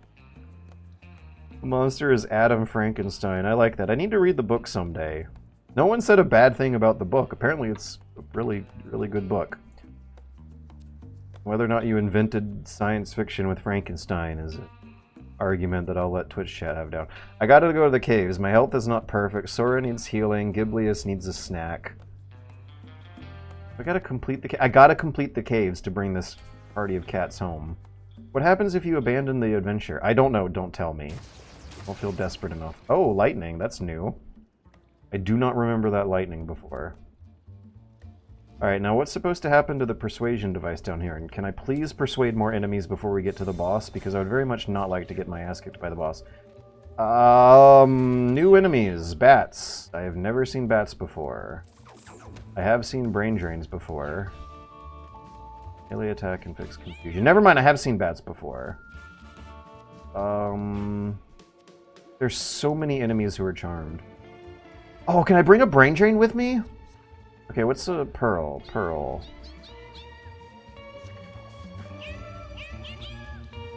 I don't think we're going to be able to bring a brain drain with him. It starts his turn with his counter.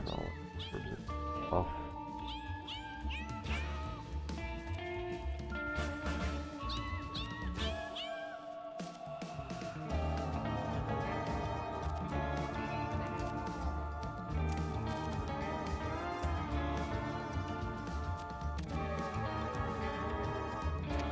Oops! Oops! Oh, that was friendly fire. I forgot he was charmed. Fuck. Well, we just had a tragic friendly fire incident. Am I gonna say it? Okay. I think I just accidentally shot down 3 F-15s with my air defenses with friendly fire. This is gonna be awkward. I smell on the units. Oh, yeah. Sora needs... Oh, shit. Oh, shit. Fuck. Oh, God. Now I'm out of range. It's not all hopeless. Bat is very weak. It might die from the bomb. But I want the bomb to be more useful. I'd like to bring a brain drain with me, but as a consolation prize, maybe I'll bring a bat with me with the persuasion device. The Dust Devil did not turn out to be a very helpful ally, though. 5, I can attack for 4, and follow up with 1. Oh. Maybe God damn it, I wasted a good opportunity. I could have brought home the already charmed brain drain. That one might let me walk up close enough to melee it. Bum-ba-dum, bum-ba-dow. Boom, boom, boom, boom, boom. Boom, boom, boom, boom, boom, boom, boom. Boom, boom, boom, boom, boom. Boom, boom, boom, boom. Yeah, give me those coins. Is it worth the mana? It's worth the mana, yes.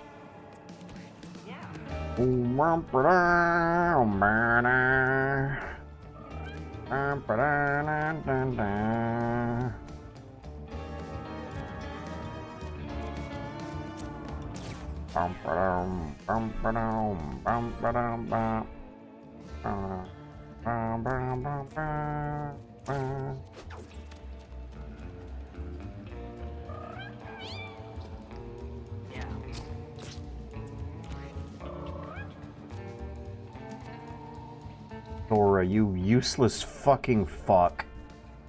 Get more movement points, idiot. I can't believe you're the one that got burdened with the persuasion device. I should have given it to someone else. Sora's bonuses to familiars and friends is fucking useless. Boom, boom, boom, boom, boom, boom, boom, boom.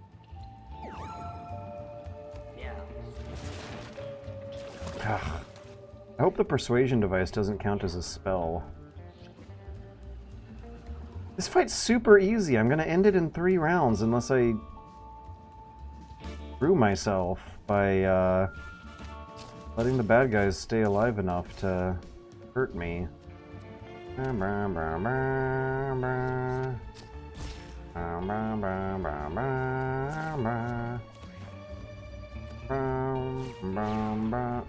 Too far. He's not getting it. Could have taken a bat as a consolation prize. Well, I'm pretty sure a bomb won't count as a spell. I'm pretty sure the leech shot doesn't count as a spell. Boom. Oh, I can't leech shot him. Okay. Not. Boom, boom, boom, boom, boom. Boom, boom, boom.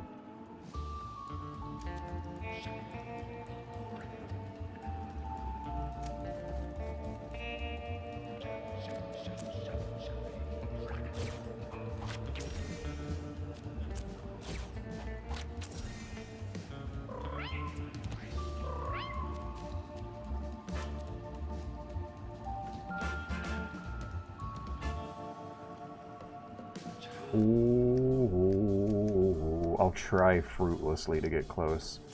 Maybe he'll go after the bait.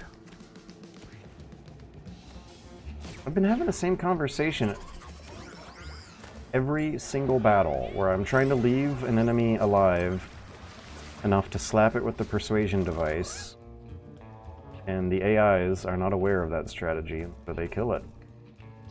Lightning bolt that heals. That could be useful. That could be useful for Pearl himself. He needs more constitution. Where is it? I'm wearing something that's decreasing it. Spawns a baited bear trap. Holy cow.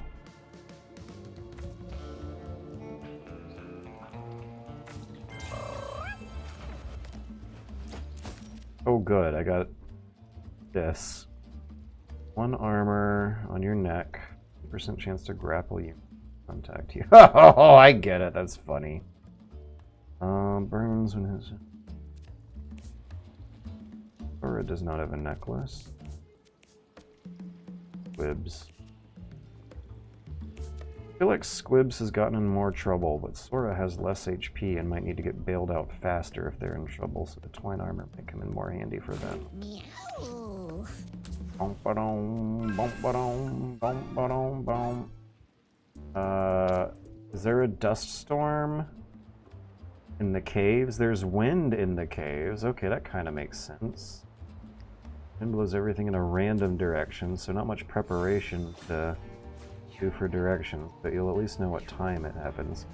Okay, if I do not bring home one of these bats with the persuasion device, you're allowed to kill... one of the bats came to us! It's like they want it. Okay, Pearl is gonna go after this charmed bat gets a turn, so... Charmed bat might kill the bad bat. But I will charm the charmed bat again if I need to. I want more permanent members on my party before the boss. I don't feel confident. Boom, boom, boom. Boom, boom, boom, boom, boom.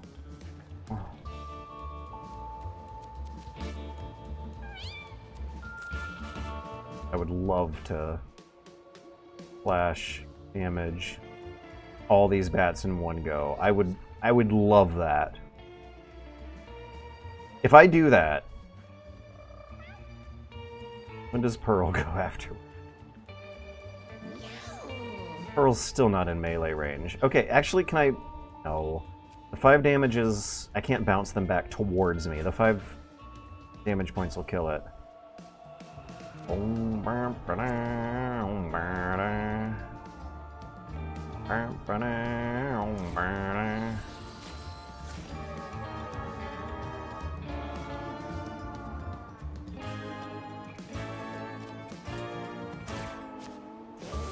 Yeah, tactical farting action. I just farted an ally of mine into a more advantageous position. Okay, now, let me try working this bomb now. We'll kill 2 bats, but there will still be a 3rd. It's gonna kill one of my charmed bats. Let's kill this bat.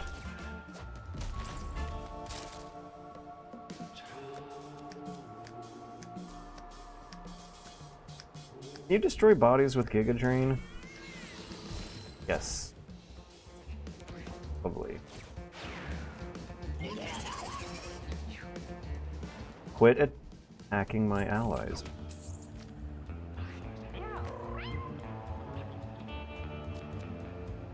Pearl's not gonna get close. This is so sad.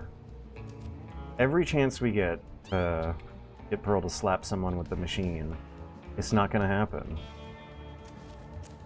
This is... What the hell's going on? These battles are also suspiciously easy. These guys have 5 HP each. 50% dodge chance is annoying, but 5 HP is worse than that. Chance for stalactite to fall on this at the end of the round. Oh! Oh! Oh! I've been wondering about that. Well, now I know. That's how those stalactites fall. Okie dokie. Ooh. Can't get any coins, can I? Can't get any freezing in. I can't even cast. I guess I'll do it to the one further away from the party.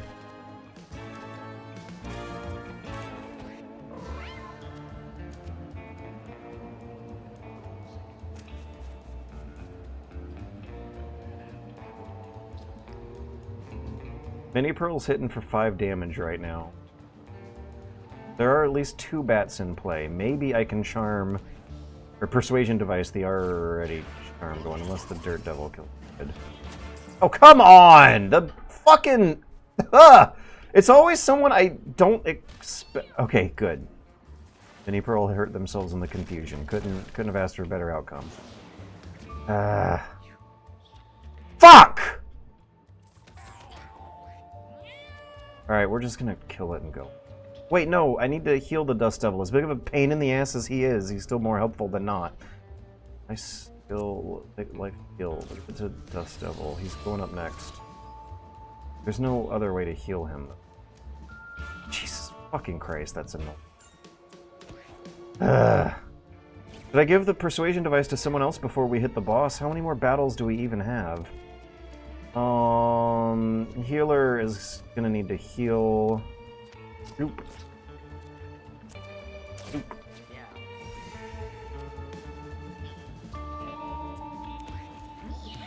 I guess the Dirt Devil, the Dust Devil does not refill, does not heal at the end of a battle. Okay, let's throw them snacks and then finish the battle off. Wait, no, I wanna blow up corpses and get coins. I end this.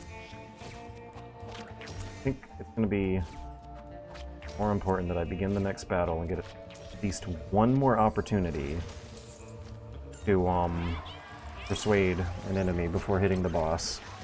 This boss is a pain in the ass. I'm actually getting a little nervous.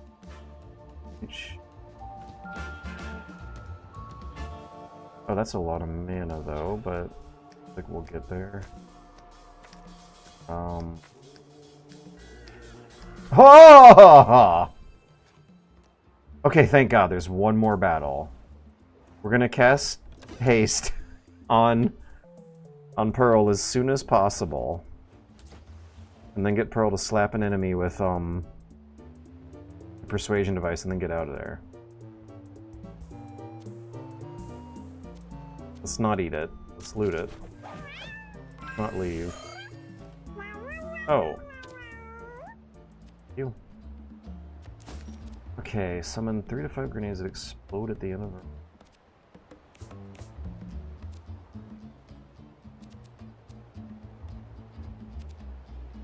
Okay.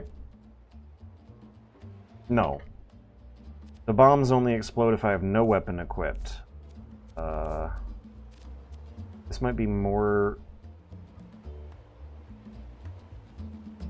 Let's save it for the boss. Maybe I should never touch that. I also realized that we're still pretty early on in the caves. Oh. Oh! The big slime. I can convince its underlings. It might not turn into... I might not be able to persuade the big slime, but I'm pretty sure the little slimes are common enemies I've seen in the caves outside of this boss lair. The Persuasion Device should be able to work on. Also, okay, 64 out of 7. Why is it already damaged? Why is it already damaged? 5 damage up, base damage hits for 14. Hit is enough to one-hit kill Pearl. If Pearl has no armor... Pearl... Oh my god. Oh my god. Okay, no, it's fine. Pearl can get into the melee when it's all split up into weaker things.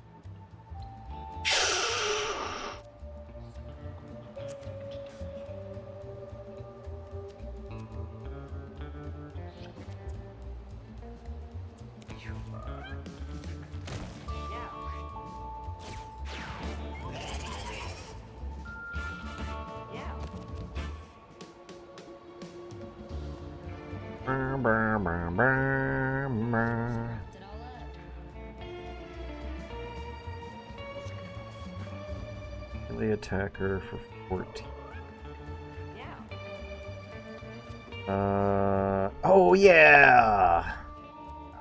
Unit until the end of its next turn. Maybe I should actually start for there. Let's heal the double.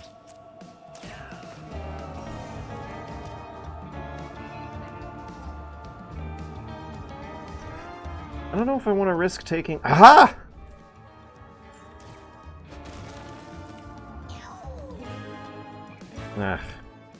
I wish the rock was still there. Maybe the pickaxe does extra damage against boulders or something.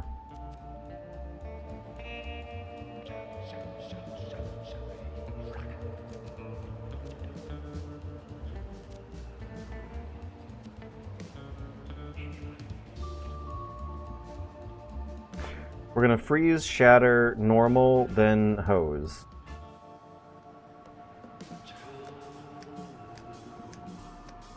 Can't get the coins into this. Freeze.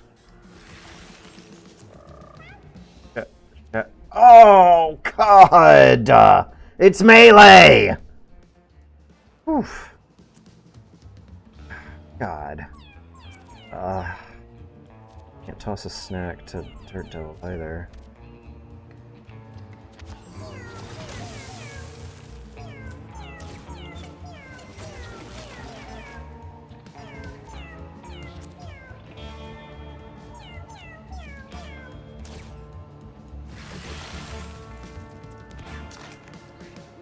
Still a pretty good turn. Ooh.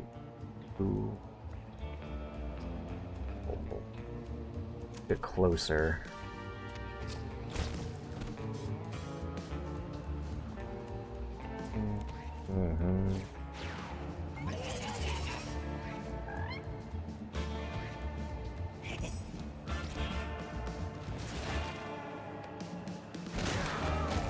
Ow. Okay, so because of the windstorm, I guess I don't want to be standing near solid matter.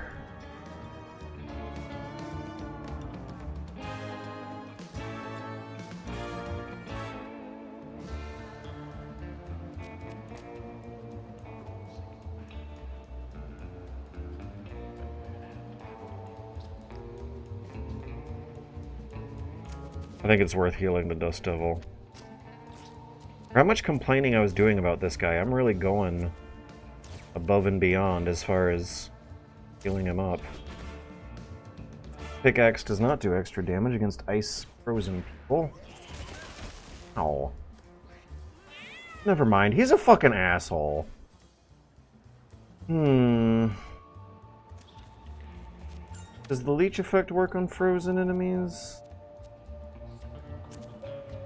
I have no reason to believe that, bomb would. Or Giga Drain.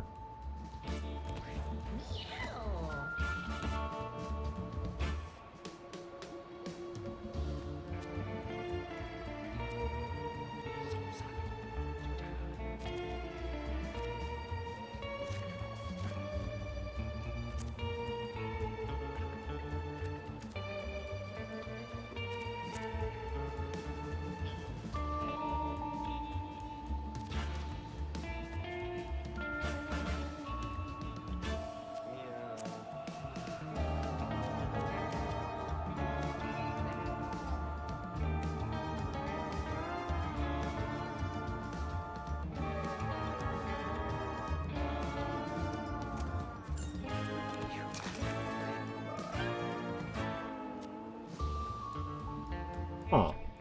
I wonder if it freezes for extra turns. And I wonder if it freezes for extra turns because it's a big liquid blob.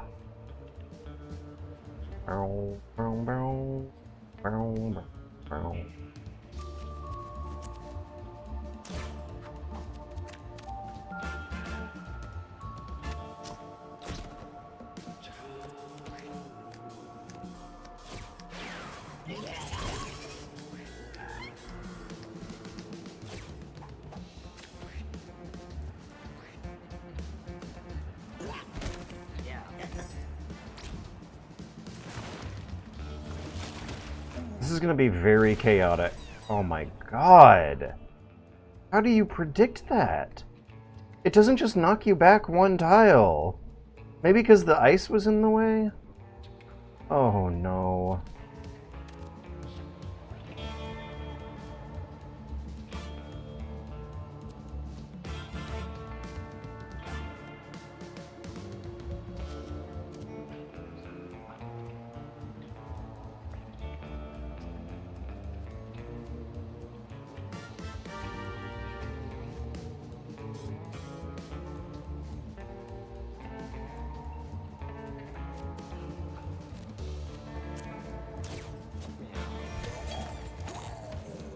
What? That was a friend. Oh god. Is that a bug? Is that supposed to happen? I was trying to heal it, not kill it, because it was a friend.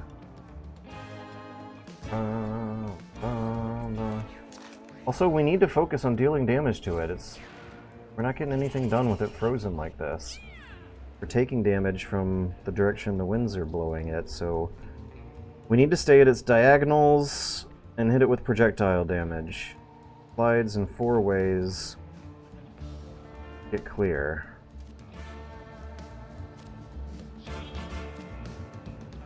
Giga Drain's not gonna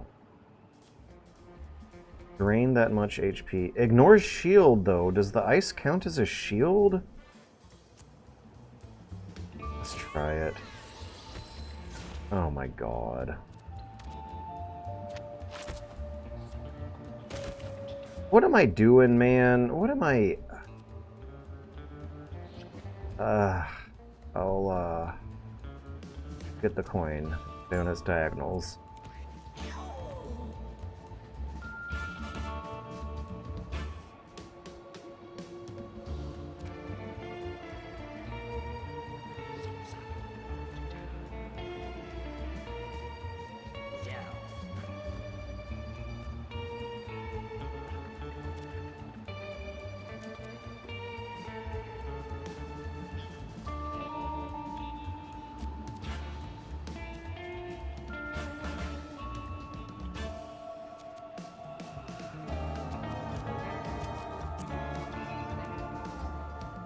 Oh, come on, George. Fuck me.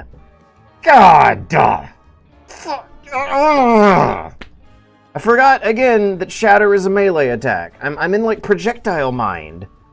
Because all my cats this round are projectile attackers, so when they have a melee attack, it's like...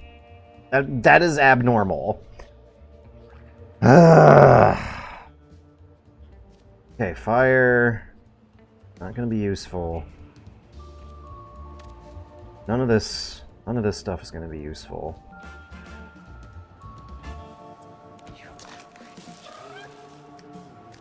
Man, I don't know how I'm feeling now.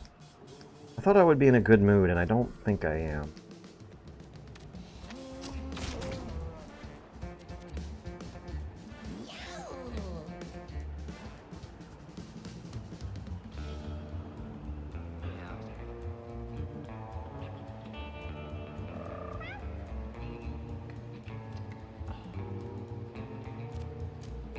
Try this.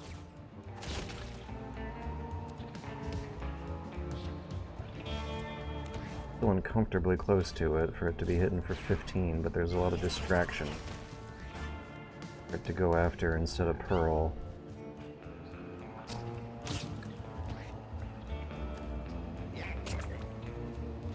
There's so much you gotta remember.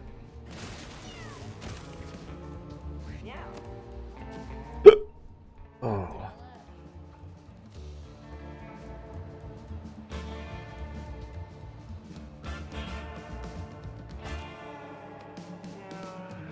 Six, 7, 8, 9, 10, 11, 12, 13, 14.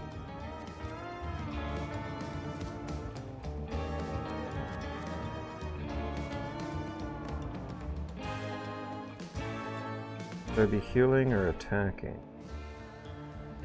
Dun, dun, dun, dun, dun. Boom, boom, boom, boom.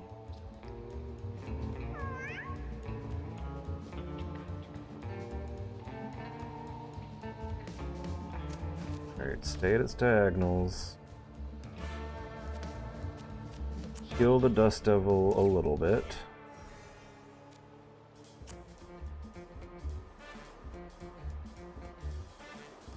And attack the mini-boss for a regular. No. Right. Oh, fuck me. Guess who's at 1 HP again? Ooh.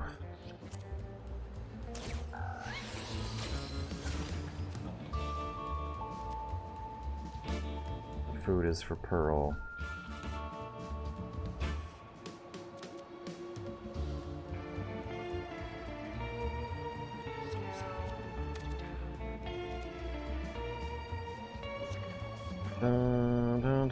Should I do Giga Drain on it for the last point? Oh. Wait, when does Pearl go compared to these guys? Okay, thank God. Pearl's not even gonna heal. Pearl's gonna slap one. Yeah. Okay, I think we got a chance finally for Pearl's persuasion device to become useful.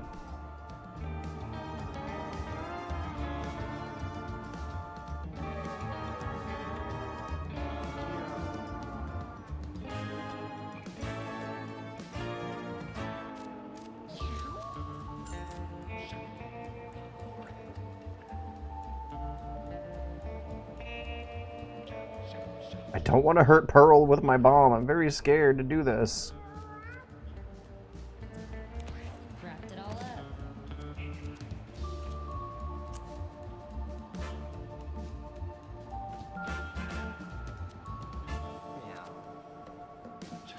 4, 8.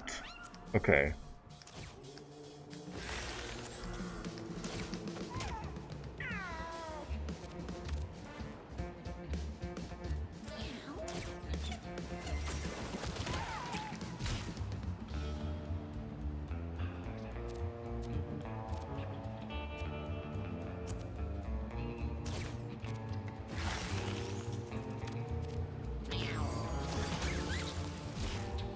I thought that would slide it.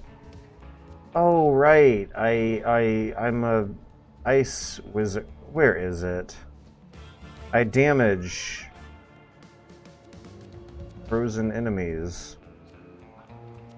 Wait, no I don't. Wasn't my damage getting blocked earlier this very same battle? There's a lot to remember, and I'm already forgetting one of the special rules applying to one of my cat guys. Whew. I could use Shatter again on another one of those, but if I hit two of them with Fire Surge, I can kill multiples.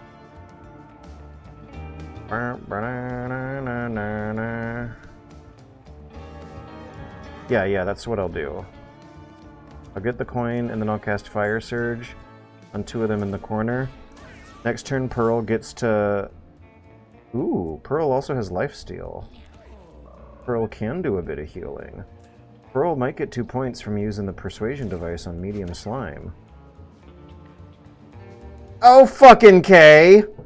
Well, I guess it's not a persuasion device after... It's not very persuasive, is it? Nothing happened!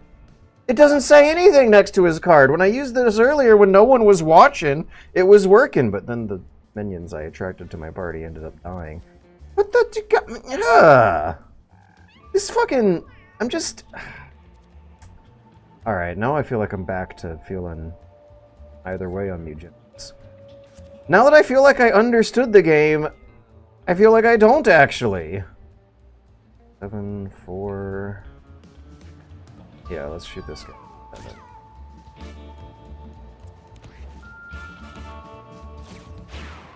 Maybe it's just because, like, I'm trying to focus on some kind of extra objective of using the persuasion device, which you can use only once per battle, so might as well throw it away. I don't know if I can hit the small slimes with it. I guess it's good that they make cute noises. They make cute slimy noises.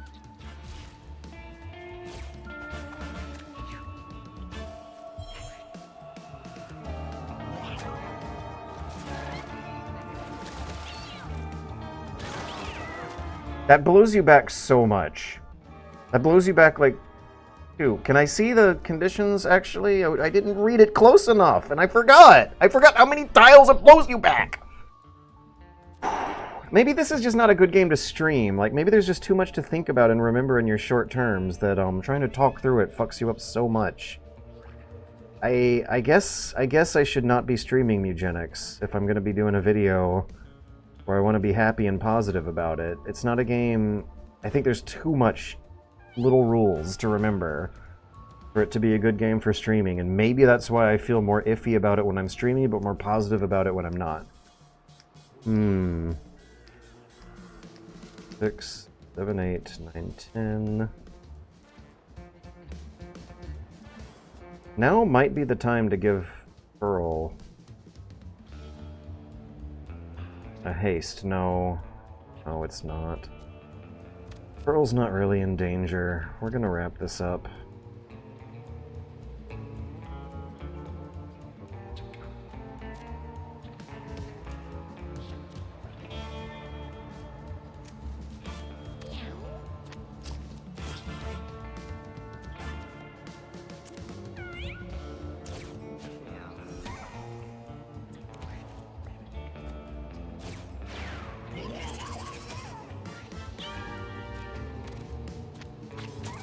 Oh, now's the time to use the bomb. Hell yeah.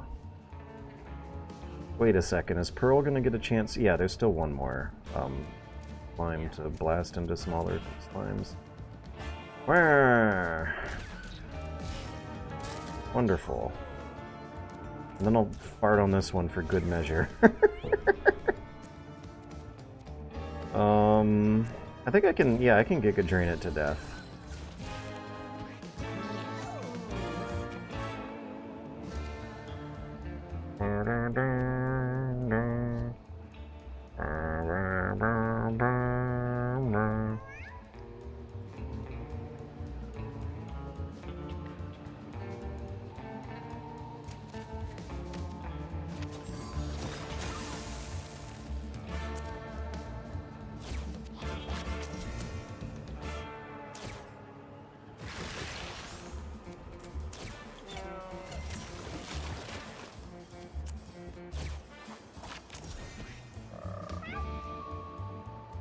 I can't use it. The persuasion device did not work on medium slime. It does not work on boss enemies. I had incorrectly assumed that in this battle, the big slime would not count as a boss, but that the medium slimes and smaller ones might. Apparently the medium ones still count. I'll never find out if the smaller slimes count. If I get on this diagonal, I might be able to kill it this turn. Wait, who's going next? Dirt Devil? Zombie kitties get him? Nope. Dirt Devil might finish him off for me. Is there any reason to keep this battle going? I got most of the coins. I got plenty of coins. I got coins for days. I think I might need to change my... Oh! Oh, I got the wet hairball attack. I forgot. Yay! Oh, never mind. There's still more. Now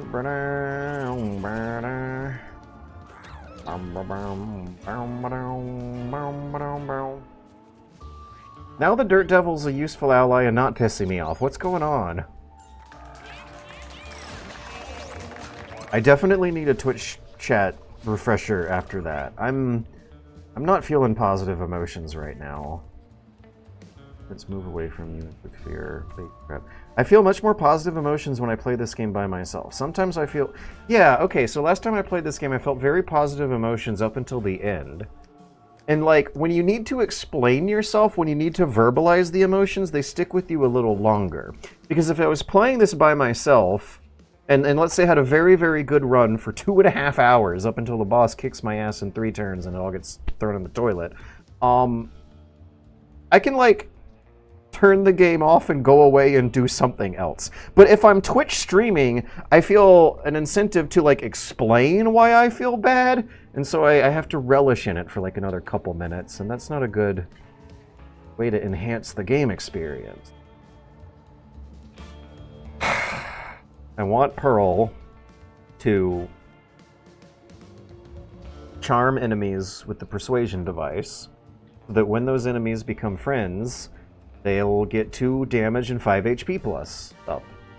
Is that so unreasonable?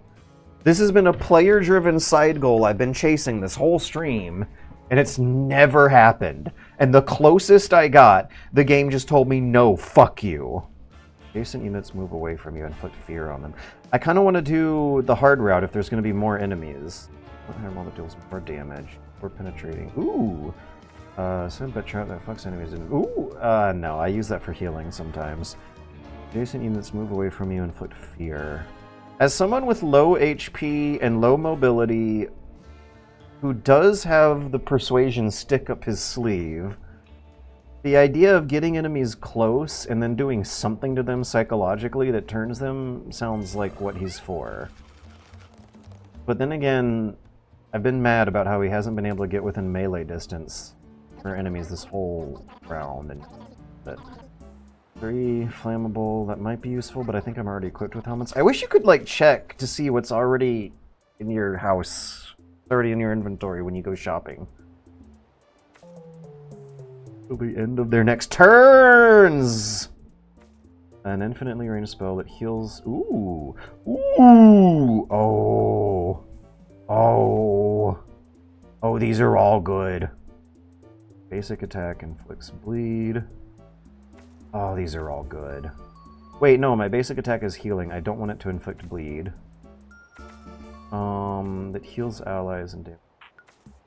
This is for Pearl. This is for anyone. This has a nasty side effect. This is not as useful as this one. Okay. Has mana been enough of a problem for one of these? At the sacrifice of whatever's in their current slots? I don't think so. I think it would be very helpful to get a power-up that gives you 2 item slots, because there's a lot more items that you're ever going to have uses for them, and slots for them on top of that. I'm going to stick with my current helmets. I have a lot of money, but there's not really much to spend it on, I've noticed. Each round, wind blows everything 1 space. Is this thing lying? Everything moves 1 space. So when the wind blows, chaos suddenly happens. Okay, text. A little text log in the corner would be helpful. Because a lot of shit will happen all at once, and being able to visually process all the negative numbers popping up on the screen when wind blows is something that the human head... We only have 2 eyes! We can only focus on one little quadrant of the screen at a time. I do want to do the hard mode. I don't know. You get 2 battles, right? Let's do easy mode. I just want to attract enemies before the boss. And I want to attract powerful, good enemies to help me with the boss, who will actually be useful. I don't know if the easy mode enemies will be those, but the hard mode might kick my ass too much. Also, I'm like going so out of my way to chase this goal that that I'm gonna be taking hits. We're gonna go easy. We're gonna go easy. Oh. Oh, that's not a good friend to have, actually. The hookworm. Pearl... Did Pearl get cursed with this? Yes. Okay, it's a necklace thing. Oh my god, Pearl lost their health regen. Jesus Christ, they have 8 HP. That's not... This is not sustainable at all. They have 8 HP and the persuasion device. Something's zapping there. Oh, it's the fucking hookworm! Alright, we don't need those coins anymore. Oh my god. When we're doing the boss... Wait, the persuasion device might work on the boss's spider minions. Charm a non-boss enemy. I'm going to slap. I'm going to drive to Edmund Midland's face and slap him. If the boss's minions count as a boss enemy. Ooh. Well, nothing else to put in that slot. That was on a charmed leech when you take damage. I got 8 whole points of damage to go around. The boss might even be able to one-hit me. Alright, well, what about armor? Can we get our armor? Oh. Pearl is fucked. Jesus Christ, what did Pearl do to deserve this? Pearl's been burdened with responsibilities they've not been able to fulfill. Oh, looks scary. But also like a good ally to have. Oh geez, look at all that turn order. Its wide melee attacks have not back to... I thought these guys like disguise as scenery, but they really just look like very big, strong, basic meathead enemies. Oh, water kittens might spawn from the water tiles. I gotta pay attention to that. I feel like Pearl needs lifesteal just for the principles of it. We can throw a bomb and then replace it with a bone.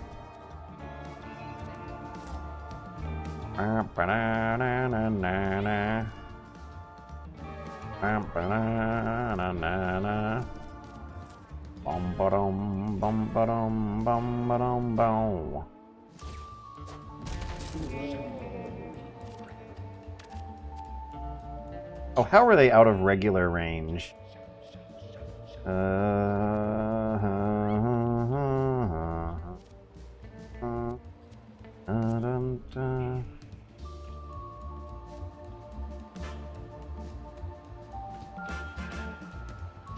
Also, ooh, there's a big one. 5 of 17 and hit for 5. They're all big. What am I saying? The ones on the bottom of the screen, for some reason, smaller to my eyeballs than the ones on the top of the screen. But maybe it's a trick of the perspective. We're gonna go twice. After I'm done going once. I think we gotta kill these guys at the bottom of the screen as fast as possible. I think I should have moved one square more than I actually did. If I spawn a rock here, an ally might be able to slap the enemy with them. Hey, if I spawn a rock here, an ally might be able to slap an enemy with them.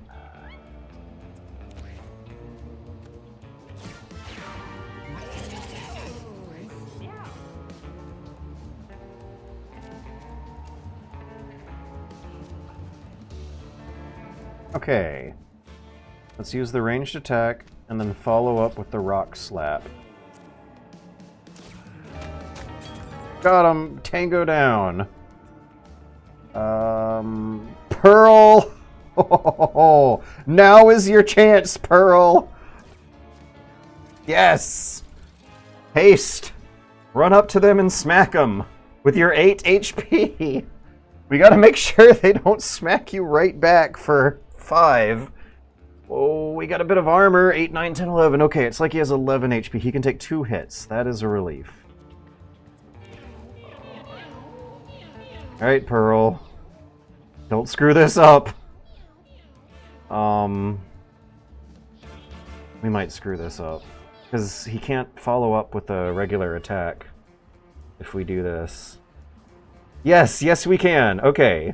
We're going to slap the one with 11 HP and then regular attack the one with 12 HP. Actually, shouldn't it be backwards? How am I doing this? I'm doing this on the diagonals. The rock's in the way. That's why I can't. Okay. We go here. Let me just double fucking check. This guy's in range. This guy's in melee range. I will even get a coin for my trouble. Good Oh god, I saw that in slow motion for a second because I thought it killed him. You know the number that says 2 on the screen? I was not expecting that to turn into a 6! We also are going to have to heal him up as soon as I get a chance. We're not going to get a chance soon. But look, they have an icon, Captured Familiar. It gives you a description that it worked. Was once an enemy, is now on your team. That did not appear on the slimes last round. And that's why I got so pissy. That they tell you it doesn't work on boss enemies. Okay, Sora can zap the other one dead. And throw some snacks to heal him up. I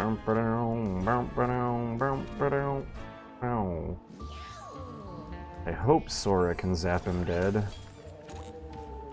Thank you! I pulled another crit, I think. I hit him for 1 more than I thought. Okay, next order of business is healing him with snacks. What's the range on these snacks? 1, 2, 3, 4.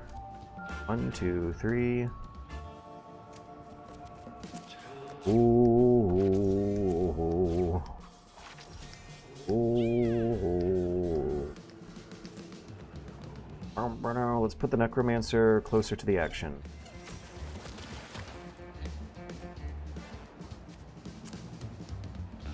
Dum dum dum dum dum dum dum boom boom boom boom boom boom boom boom boom boom boom boom boom boom boom. Oh, come on, Mini Pearl, don't sacrifice yourself. We got a good formation, we got a new friend. Stay behind the line, you'll survive. We got 2 friends, actually.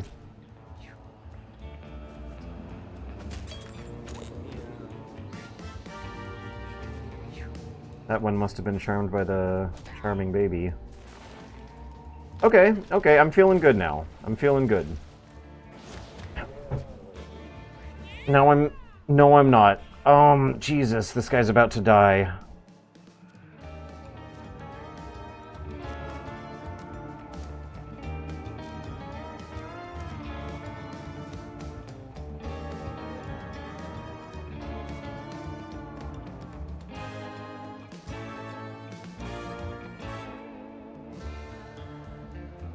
The wind! The wind is doing more damage to me than the enemy is.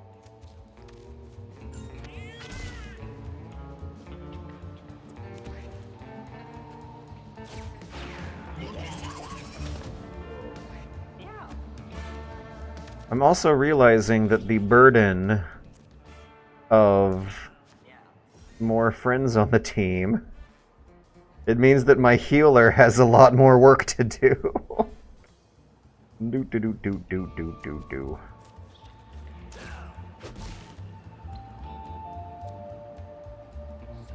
Boom boom boom boom boom boom boom boom boom boom boom boom boom boom boom boom. I do not want to give him more Wrapped it all up. speed, actually. Okay, we got it. We got it. We're gonna have some fun. We're gonna blast this guy into the tornado. Do I need to get any coins? No. I'd like to just actually kill him as easily as possible, which probably means freeze and shatter. Which means get within melee distance, you fucking goober, George. Oh, this guy's still alive. He's charmed, though. I'm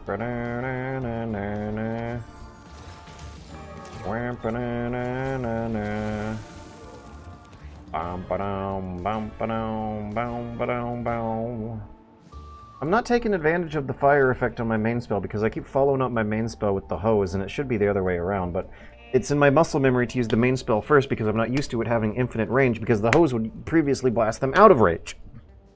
Boom, boom, boom, boom, boom.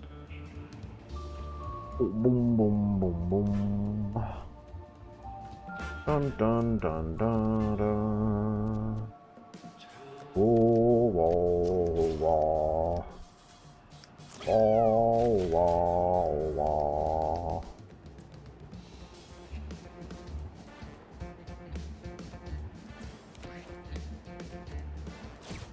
Wonder if I should have spent the healer's turn.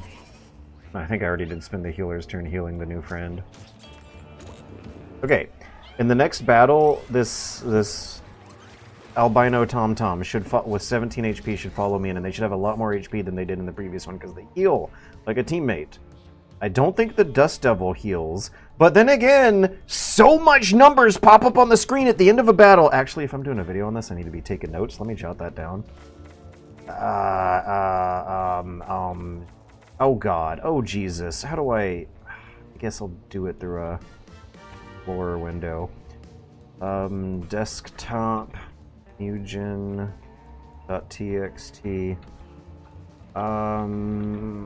a text feed describing the damage numbers would be very helpful, as the visual feedback goes away too fast to fully process what happens at the end of a chaotic turns with lots of floating numbers.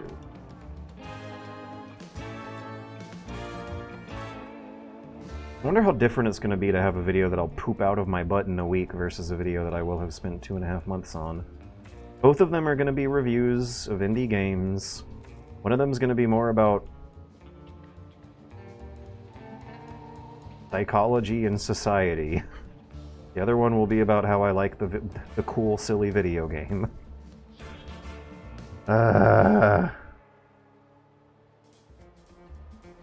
Freezes every unit. Sounds like it could hurt me. Helps me. 50% chance to give +1 constitution sounds helpful. Instantly kills frozen units. If on a boss, it instead removes frozen to deal damage. Oh, frozen units in an area? How often am I going to be fighting more than one frozen unit? Does every increases its range. I think the burning pause means I should be picking fire surge, and I need to remember not to use the water and ice spells that negate it. The water and ice spells I should cast first, the fire spells I should cast second. It's nice having both on the character, but okay, this is for Pearl. Cat food is definitely for Pearl. And if boss is next, then we can take the persuasion device. No, I want to use it on the minions. I just wonder if I should give it to someone other than Pearl if the boss is next, because these decisions that carry long-term consequences are not going to be relevant for that one. Actually, I don't know. Does it happen in the battle? Will the Spiderling minions gain +2 damage and 5 HP while the battle's happening? The charming baby is gonna charm the original spider, who won't attack us, and that could be useful. But that should probably be replaced. Yeah, okay. So this boss has been the same boss every time, which means I don't think it's gonna change. Lonely Kitten. Do we have charisma? We do have charisma. Are we gonna have a kitten ally now? Or the stray? Yes! Okay, we got the Dirt Devil, we got the Albino Tom Tom, and we got a kitten. Plus the team of 4, 5, 6, 7. We're gonna have 7 people on our team against 1 boss monster. And with the way like turn-based strategy games go, I think you get like a disproportionate amount of power for how many squares of the board you control. That's how all these games fucking work for some reason. So this is good. This is very, very good. We're gonna control a lot more squares. Alright. Before we begin the boss battle, I'm going to check Twitch chat. The mood is back. Oh, look at this! We got a raid! Wonderful. Tommy of Vestor. I gotta watch your old Japan videos again. How many times have you gone back? I know I went 3 times. I might have gone 4. I think after you've gone 3 times, you can start to lose count. How many times have you gone back? I've heard that the post-COVID Japan is a pretty different vibe. Some of the old quirks... Oh, and post-Olympics Japan, too, is a different vibe. I think they were trying to phase out the cash economy.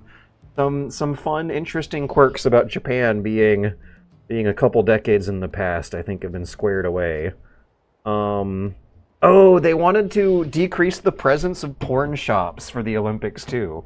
Okay, so because of the pandemic, I've heard that they're more racist against foreigners than before. And because of the Olympics, I heard that they're trying to clean up some of the fun, like the porn shops everywhere and the cash, how much you could get done with a pocket full of cash in that country. What's happening here? Brizza Rat Raid. Brizza Rat Raid. Brizza Hut. Is Brizza a guy? Is Brizza a person? Hey, Blonde Pizza. I hope you're having a good stream. Yeah, it's pretty neat. I'm having a decent time. Man, I get that sometimes makes hard games difficult to stream. Yeah, we're responding. I was talking about talking and how when you're talking and thinking about talking, it makes you worse at thinking about the game and the numbers. He gets tunnel vision. He'll see it when he gets back to the house. Hope the game starts giving him nicer runs. This game gives and the game takes. Blonde Pizza is the raider. Oh, neat. Okay, so Brizza Rat. Blonde Pizza is... I'm trying to Google what Blonde Pizza is about as a streamer, because you know, I want to find out if their name's Bree, but you can call me Pizza or Blonde or whatever. Focused on indies, but we do whatever. If you like live streaming dead animals or something, I just want to make sure, you know, gamer culture attracts all sorts of dead animal streamers. Oh, there's cute girl stuff. I think I'm good. Let me just shrink that and go back to saying hello all friendly now that my concerns are at ease. Game gives and the game takes. Blonde Pizza is the raider. Let's make it go away. Okay. We gotta fight a boss here, and I should think. I have gotten my ass kicked by this boss before, and it was very, very tragic. This boss will infect your spiders with spiderlings, and if they get down, their corpse explodes and they don't get to come home. And if that happens twice, you're kind of fucked. This boss spawns many little minions that are a pain in the ass, and if they start filling up the board, which might not be as big a problem this time, you can just sit there and watch, like the bad run I had last stream, you can just sit there and watch your cats get their cat asses kicked, and nothing much you can do about it. If they control the turn order, if they control the board, they kind of control the turn order and don't give you much chances to fight back. But now, I have 7 allies to bring in here. The boss is going to begin with 1 minion spawned in the board who's kind of going to be a piece of bait. And so that's why I took the Charming Baby off. Because if I had the Charming Baby on, that Spiderling would be charmed, but you gotta kill it to make the boss come, I think. I wonder what happens if you wait. Is it worth the risk to experiment with that? No, it's not, because it's going to be charmed for like 2 turns, so if I sit around and wait for 2 turns, it's a null point. There might be something funny that happens if I do sit around and wait, but not with the Charming Baby on. The rest of the boss battle, the Charming Baby hat won't be as useful as the Crit Chance hat. Let's do it! But I gotta think. Oh, it looks kind of cute. It looks like it has butt cheeks on its face. But it's bait. As soon as it goes down, the boss will spawn in. God, this music is so fucking good. My first run, all my cats got the flu and I had to wipe the save? What is this? The game was easy for me in the beginning, and then it got really, really hard. And then it got kind of easy again. My first runs were super successful, and I felt like a genius, or that I was playing a much easier game than Isaac. This has made me want to give Isaac another stab.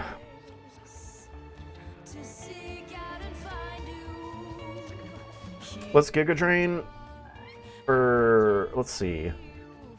If I have 5 HP, I can Giga Drain it on the first turn and maybe give, the D-Bone would be fun. 9, 8, 7, 6, 5, 6, 7, 8. Who goes next? Dirt Devil goes next? Oh, that's gonna be pain. And then Sora goes. We'll be able to kill it on the first round, but not the first turn, it looks like. God, I love this. Oh my god. I need to go outside. These lyrics are good. Okay, if I Giga Drain it for 9 and then attack it, I'll gain 4. I'll have 5 next turn. If I... no, let's not debone.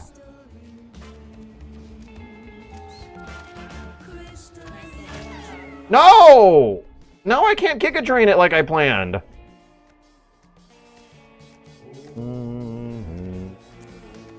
I guess I'll use the vampire spell. Albino Tom Tom could use it. Dust Devil could use it. Not this turn, he couldn't. They're not gonna attack anyone this turn. God damn, I forgot! I fucking forgot the little thing in the corner that means that when you attack someone, they get blown.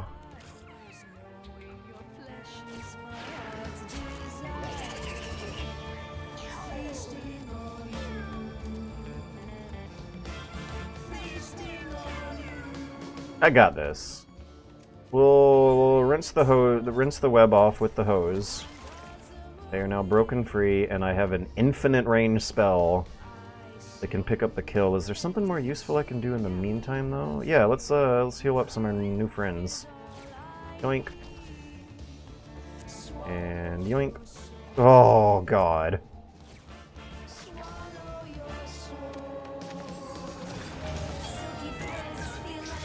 Ah! Okay, so... Chance to spawn spiderlings and rages when hit from behind. You gotta be careful about your, back attacks and make sure it's someone who can take a hit. But their main attack is nothing to sneeze at. It's 10 points, which means Pearl is in trouble if they get close. 8, 9, 10, 11. Pearl cannot take 2 hits. Nor is shield. Is that going to be important?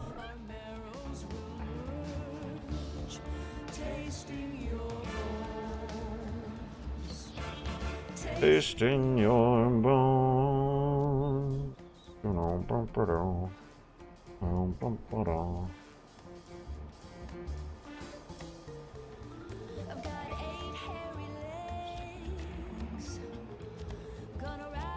Does she counterattack?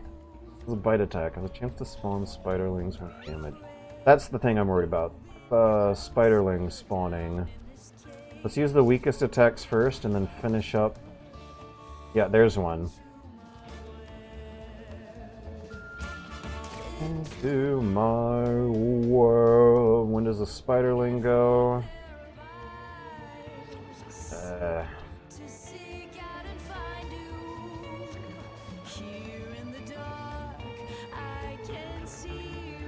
Okay, Pearl might be able to shoot them both with their diagonal shot. I'm gonna use my attack.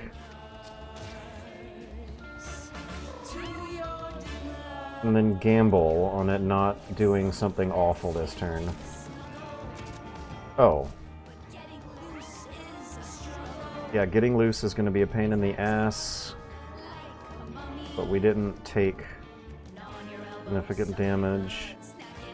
And Pearl has a 20% crit chance right now. Very powerful dexterity to begin with. And a nice healing item, so they're not all fucked. But I don't want to put Pearl too much damage. That was not a crit, unfortunately. And the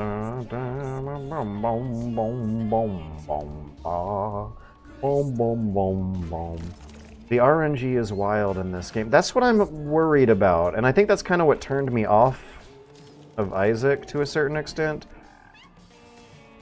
I'm hoping that the difficulty curve is not such a zigzag for this one.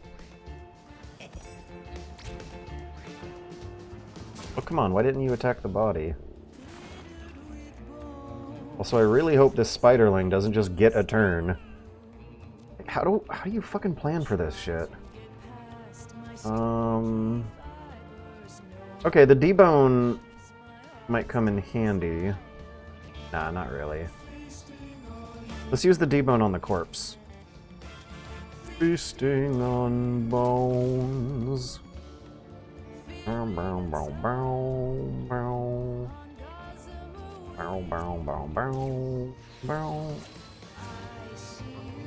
might not should have done that. I'm just worried about Pearl.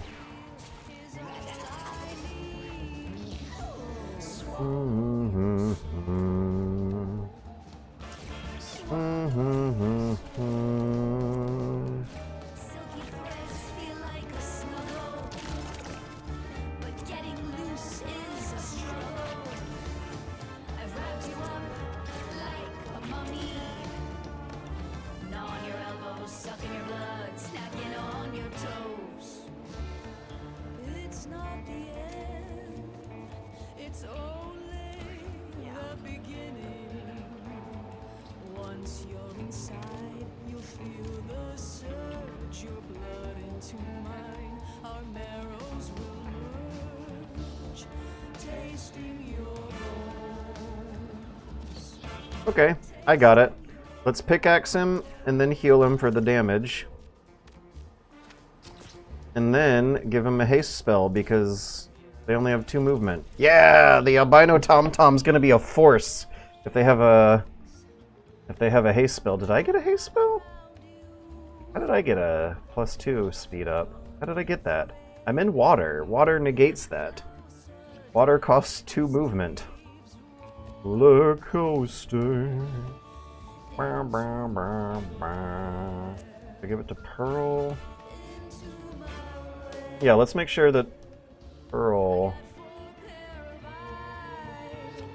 gets to keep some safe distance from whatever nonsense is going to happen in the next turn. Anyone need healing? Dirt Devil. Give it to the Dirt Devil. Boom, boom, boom, boom. Boom, boom, boom, boom. Boom, boom, boom, boom, boom. Boom, boom, boom, boom, boom, boom. Like a mummy. Oh, on your elbows, stuck on your toes. Once you are trapped, my 2 fangs will pierce you. The end will be fast. Oh, yeah, I was thinking of getting the coins, but you can attack the web tiles. No, for fuck's sake! God! Now that is absolutely the case where I would have wanted an undo button. You see how my arrow is still kind of sticking on the previous tile? There's a subtle quality of life feature here that fucked me just then. Oh, Jesus Christ. There's a soft lock on a per tile basis. I thought I like whipped over my mouse cursor to click on the web, but the stalactites were locked in. Maybe the bait will be a useful way to spend my turn now that I can't do that. Maybe the cross attack here can clear webs. Yeah, there's 2 webs in a row diagonally down there. Wait, this is with the speed boost.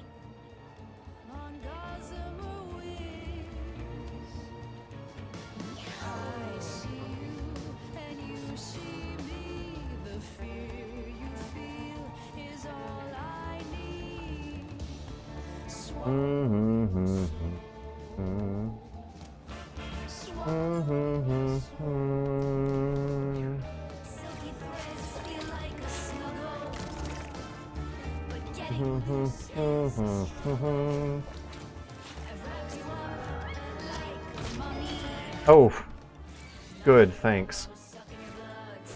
Oh, no. We got a spiderling. We got mobilizations going on. The Tom did not get to use their speed boost that I thought I gave them. Oh boy. Where does the spiderling go? Spiderling doesn't go for a while. Spider boss.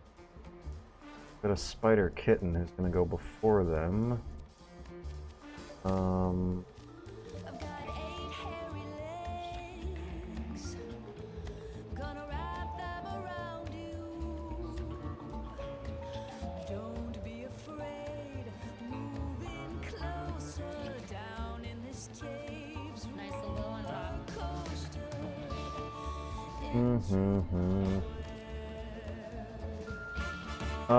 Maybe I could use the weak melee attack to free the kitten, and then follow up with the basic attack to the spider kitten, and then... No, weak attacks. How much mana do I have? 4, 5, 6, 7, 8, 9. 7, 8, 9.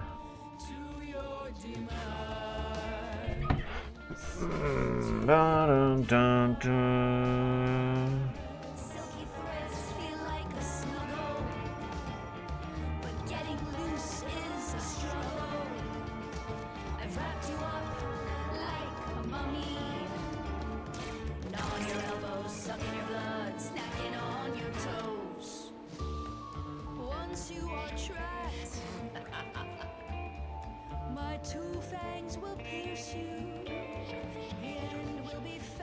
fast, but not painless. One last gasp as you fade. I consider the spiderling, the spider kitten a bigger pain in the ass because of the web spell it gets. Why did he do that? Why did he go away enemy? Wrapped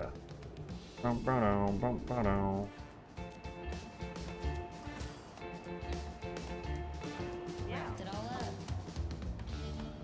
Littered with bones, these threads will astound you. Try to get past my sticky fibers, knowing your flesh is my heart's desire. Feasting on you. Feasting on you. Feeling a touch. Oh, I should fart on rocks. I should use the fart to propel rocks rapidly in the direction of bad guys. Giga Drain maybe? Swallow your soul. Silky threads feel like a snuggle, but getting loose is a struggle. I've wrapped you up like a mummy, gnawing your elbows, sucking your blood, snacking on your toes. It's not the end. It's only. Yeah, we'll Giga Drain the Spider Kitty.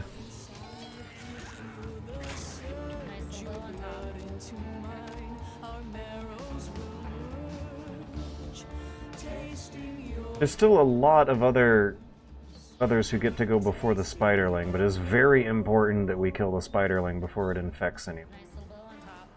Hey, the freeze! The freeze might come in very handy here. Okay, let's see if I can shatter. I can, but let's not shatter yet. Hey, spiders in video games are usually pretty weak against fire magic. Usually. I don't want to hit a friendly fire. Right, man. Well, I guess it's not going to be fire then. Knockback 1. Regular, and then ice. This ice will freeze it for the next turn. I need to use that freeze spell a lot more. Let's not follow it up with shatter, because it's more important that I immobilize them for the next turn than it is I deal damage right now. Anyone want a snack? Doesn't look like it.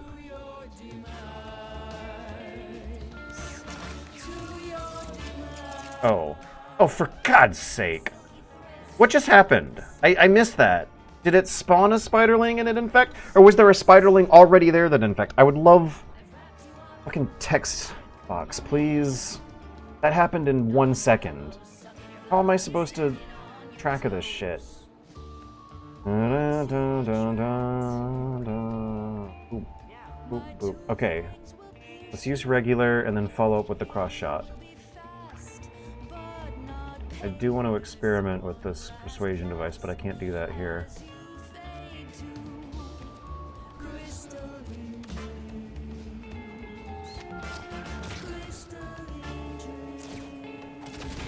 Nice.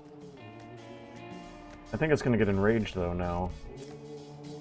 It spawned a spiderling. Oh, they're small. Oh my god, they get turns before I do now. I hate this boss. I will say it. Ugh. Okay, so if you attack, it'll spawn spiderlings. Yes, it says that in the description. It doesn't say that the spiderlings get their turn before you do. See, it just exploded one of my minions into more spiderlings.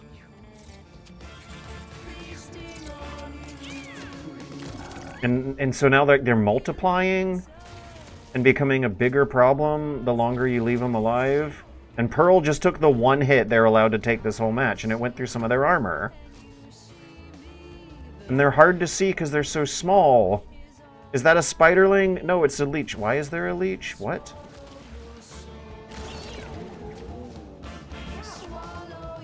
Where did it go? Is it on my team? I have a leech attack. Is it a friendly leech? That would make sense. God, man. I'm not feeling good. I'm not. There's just like a lot of unknown factors at play this run, it feels. I don't feel like I know how to predict the next turn. This guy needs healing. Can I debuff him? The debuff is really fucking important for this boss.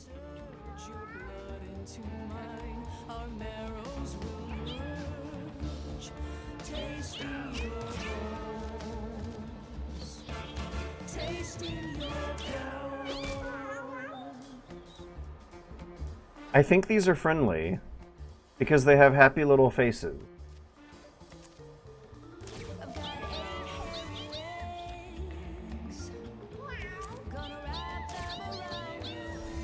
I'm not going to give him the haste spell. The idea of moving to safety seems to contradict the idea of shooting the boss in the back for extra damage.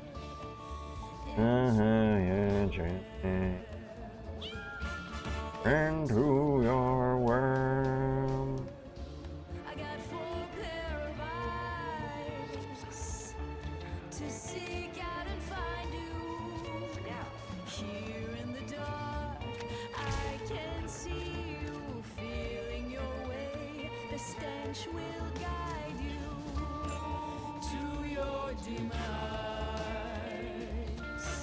Not checking Twitch chat. I should probably shut my mouth and not talk with it. Are these friendly? I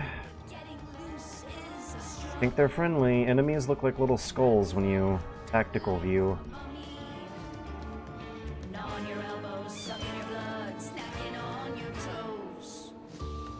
Once you are trapped, Go back a square.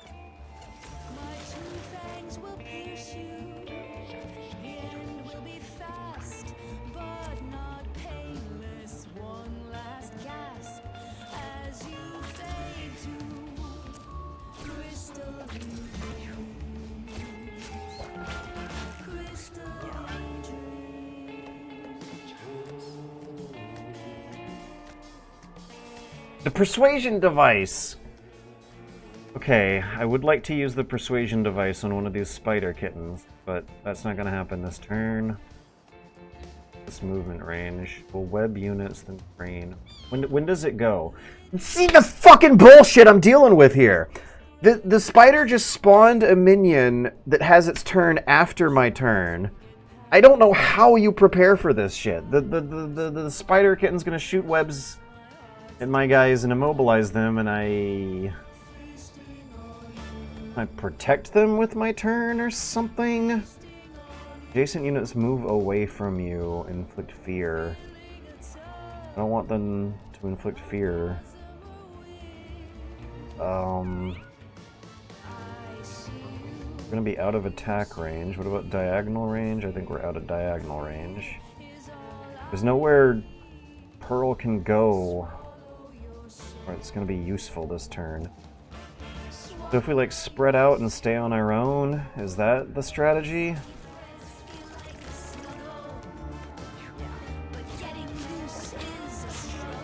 Where does this spider go? No, this spider does not go. But the other spider went right away. What is the logic here?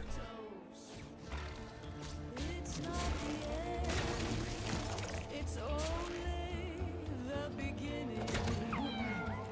Once you're inside, you'll feel the surge. Your blood into mine. Our marrows will merge. The board is filling up with allies of mine.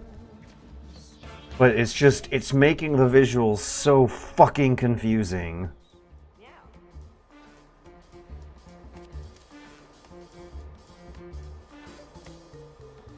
I've got 8 hairy legs. Gonna wrap them around you. Don't be afraid. Moving close. Pearl, it's time for your daily speed boost. Hey, okay, so when you cast haste, you get the speed boost too. The description does not fucking say that. I think I just saw it happen, and if there was a text log, that would eliminate the mystery. So I'm gonna jot that down on my notes. Some inaccurate spell descriptions. Example, haste gives you plus an ally a speed boost. Description only says ally.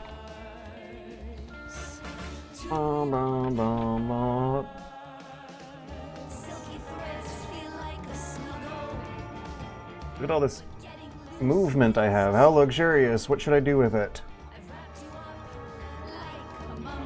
Are there any spiderlings in play? I don't think so. Maybe I should just walk right up to the boss and smack him with the regular attack and then the pickaxe. Zombie Kitten's the only unit that needs health and they're expendable. Actually, Pearl could use 1 whole point of HP, but I don't think that's worth the trip.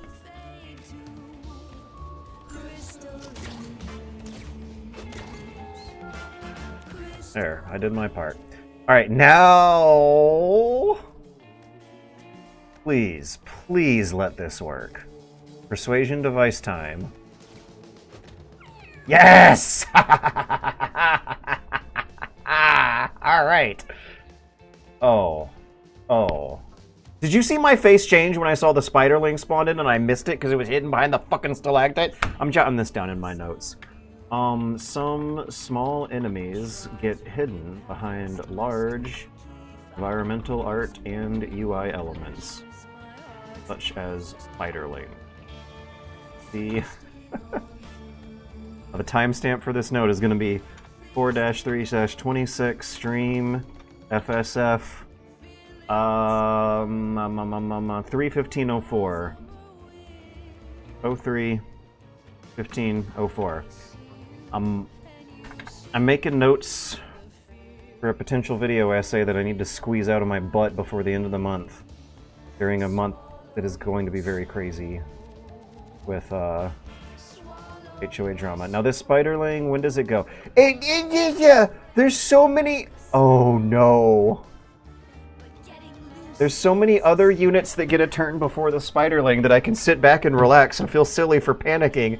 But then I noticed there's another spiderling at play that I did not know about. Where could it possibly be? So on the turn order at the top of the screen, I can see there's a spiderling perfectly fucking hidden behind the UI elements there. So I'm glad I made that note. Okay, shoot big one or little one? I'm gonna have a lot of opportunities to the little ones. And when the big one moves, they trample the little ones. But when I shoot the big one, it spawns more little ones, so like you gotta do only big damage. And I don't have like a tank or a fighter that does big damage. I have an archer who can do big damage if they can get behind, but they have low speed, so they're not very mobile. They're more about shooting rockets over from behind my friendly lines than they are about sneaking behind enemy lines and sniping them in the back.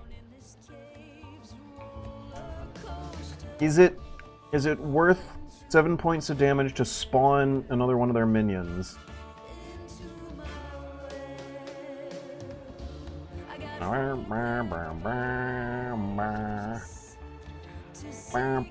Did the spiderlings fall for bait? I think it's worth 5 mana to test it out. I also think there is a way I can do big damage. Squibs has the mana attack. What was it called? Giga Drain. Where if I build up like 20 points of mana, that would be a big attack that would spawn only one spiderling. Okay, the area attacks. This is a corpse. A minion. Yeah, we'll do this and then the regular attack. On the big... Wait. Okay. There's the spider... There is a spiderling. I just did good damage to the boss and it did not spawn a spiderling. It has a chance to spawn spiderlings. Okay. Okay. I think I got a strategy now.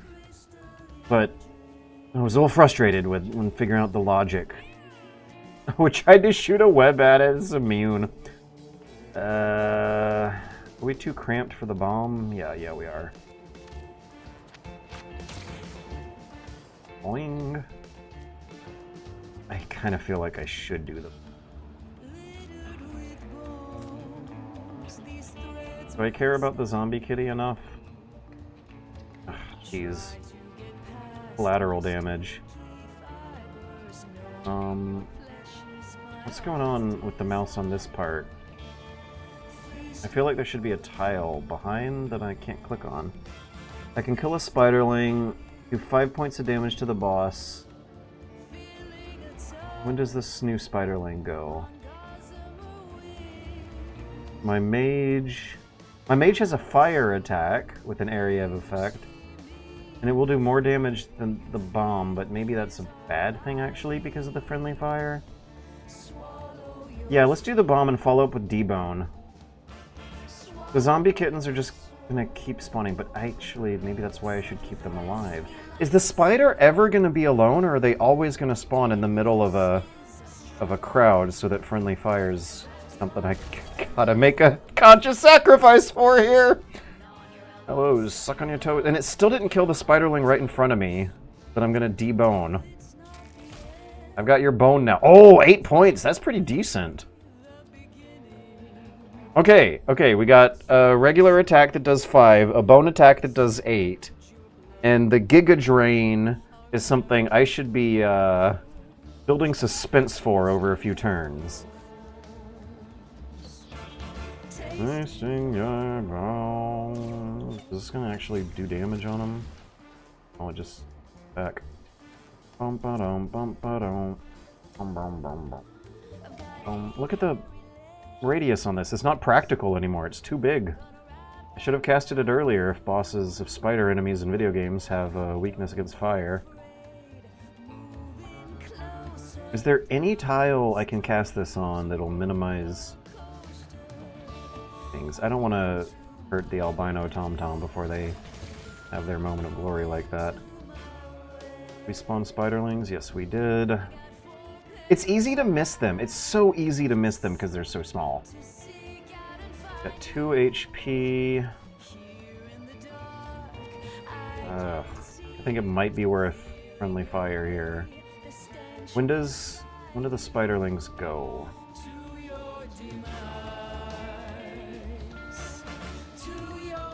The kitten and the dirt devil are gonna get a turn. Spider kitten. Where did the spider kitten go on the board? There it is. Yeah, we're doing the friendly fire spell. I want these spiderlings off. That feels... Oh, that's bad! Okay, now maybe I can give the dirt devil some ice relief? No, I can't. Gibless on fire? No. Last guess. Oh, man. Oh, God, that feels bad. My fire spell is too wide now. It's doing such good fire damage. Look at those spiderlings that just spawned, and when do they get a turn? They get a turn right now! Look at this! God!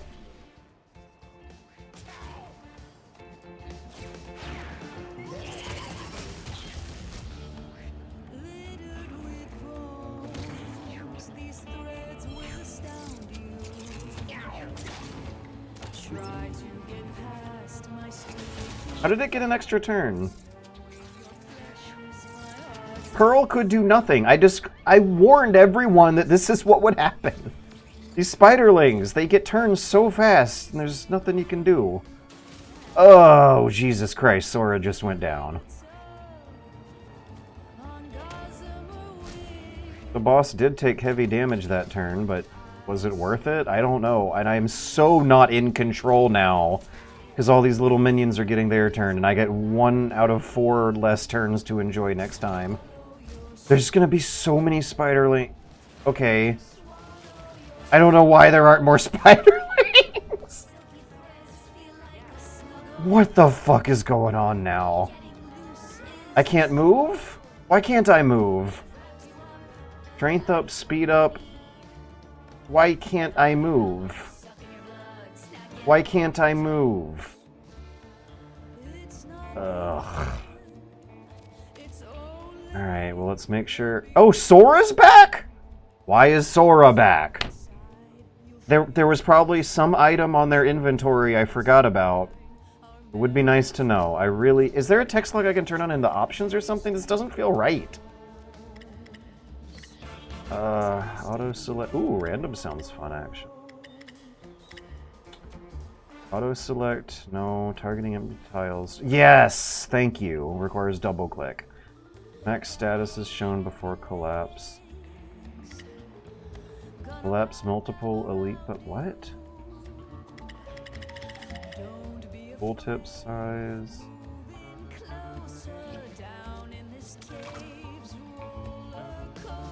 I don't see a text audio feed.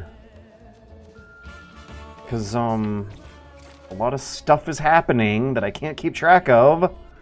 And a lot of things are happening that are status effects from little subtle rule changes that pile up so much you can't remember them all.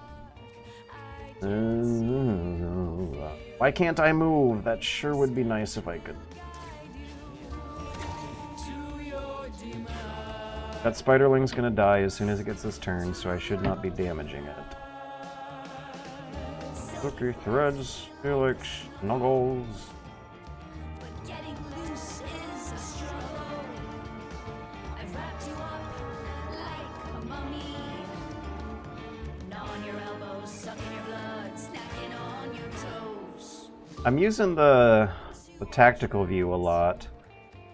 I feel like the amount I have used it is a signal of some kind of UI principles being failed here. One last gasp as you fade to crystal. Should I use the cat food, or do I still have a chance? Where's the healer? The healer just had their turn. I'm using the cat food. 8. I cannot take a single hit, though. Is it worth it? Are there any minions? I don't want to eat it just yet. I feel like... Oh, God. Look at how many people are on the bar at the top! The zombie kit, the spider kitten, and squibs. Squibs can't heal, but can cast the lifesteal spell, which is kind of like healing. Sora can heal with snacks. They're very low on HP themselves. And then the boss goes, we will use it. I'm too worried about not being able to live through the next turn. I do want to get one attack out. God. 1, 2. 1. No! If I move that way, I'll get webbed. Okay, let's go into the thick of my friends. Shoot him right in the back. That'll make him mad. And throw bait at the far end of the stage. Silky threads feel like a snuggle. Getting loose is a struggle. I've wrapped you up like a mummy. Gnawing your elbows, sucking your blood, snacking on your toes. It's not the end. Save those points for Giga Drain. I do have enough HP to run up and smack her. A shooter? Not really. Peach. Melee attacker. Tasting your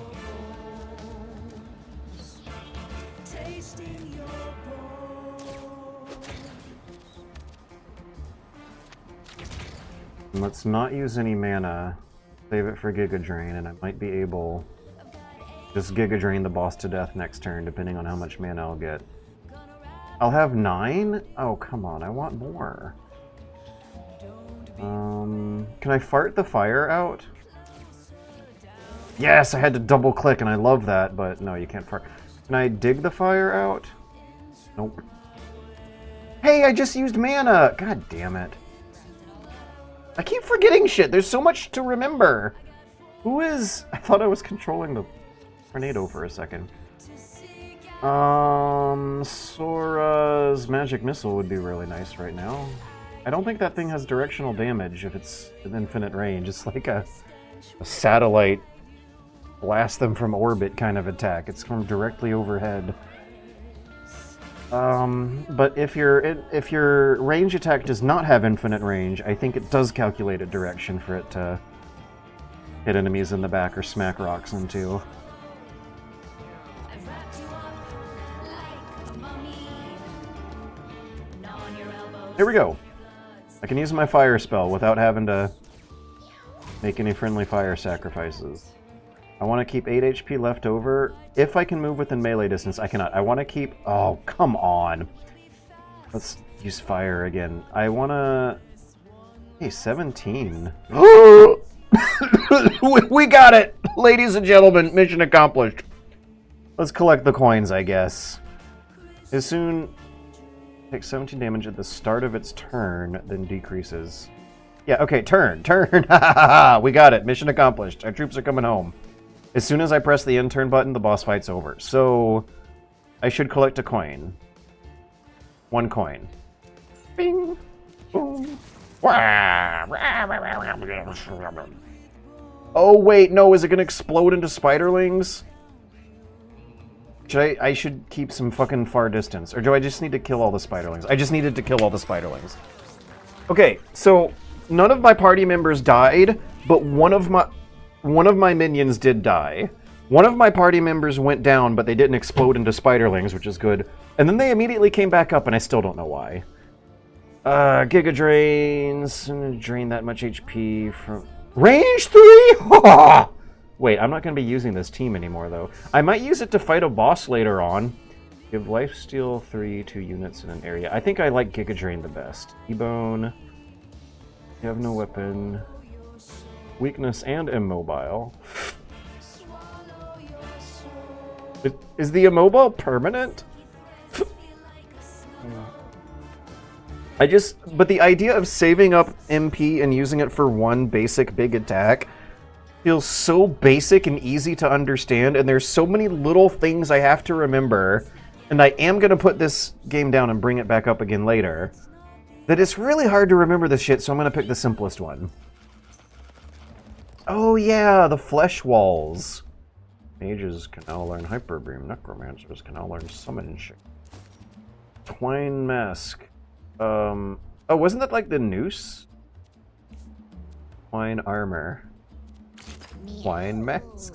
They could be covered in twine. When down, you have a 25% chance to revive with 1 HP. That must have been it. Wait, end of the round. Okay, yeah, that must have been it, because it did seem to happen kind of randomly. This is the end of a round, not your turn. So I got lucky and had a 1 in 4 chance of Sora getting back up. I guess they still keep the injury, though. Oh yeah, their right paw looks kind of gnarly and bloody. I love their voice, too. Anyways, the charming baby is going to be useful again later. We'll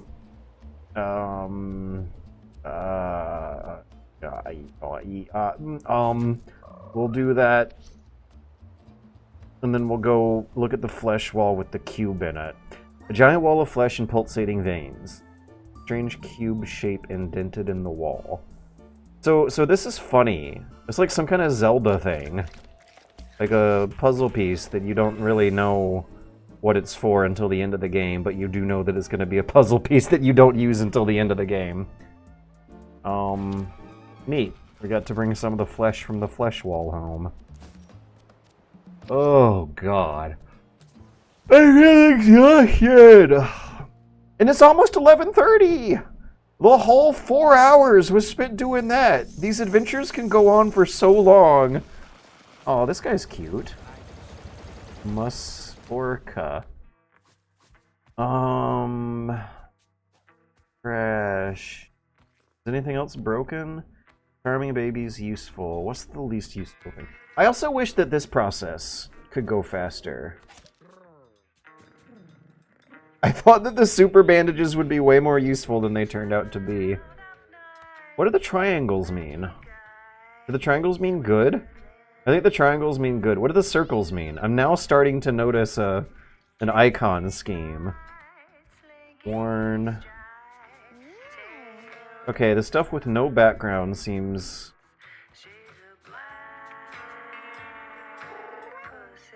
Oh, I just needed her to say it.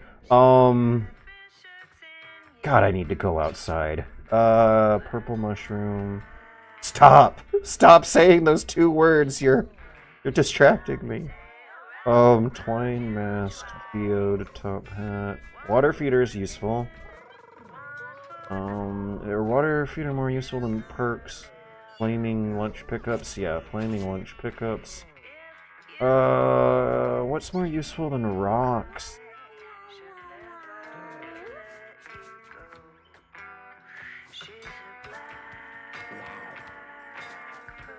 I should go to the burlesque convention.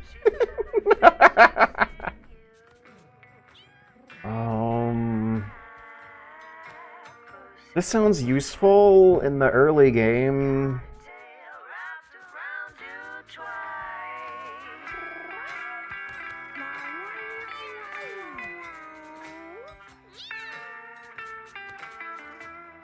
I can't get rid of the charming baby, it's too useful.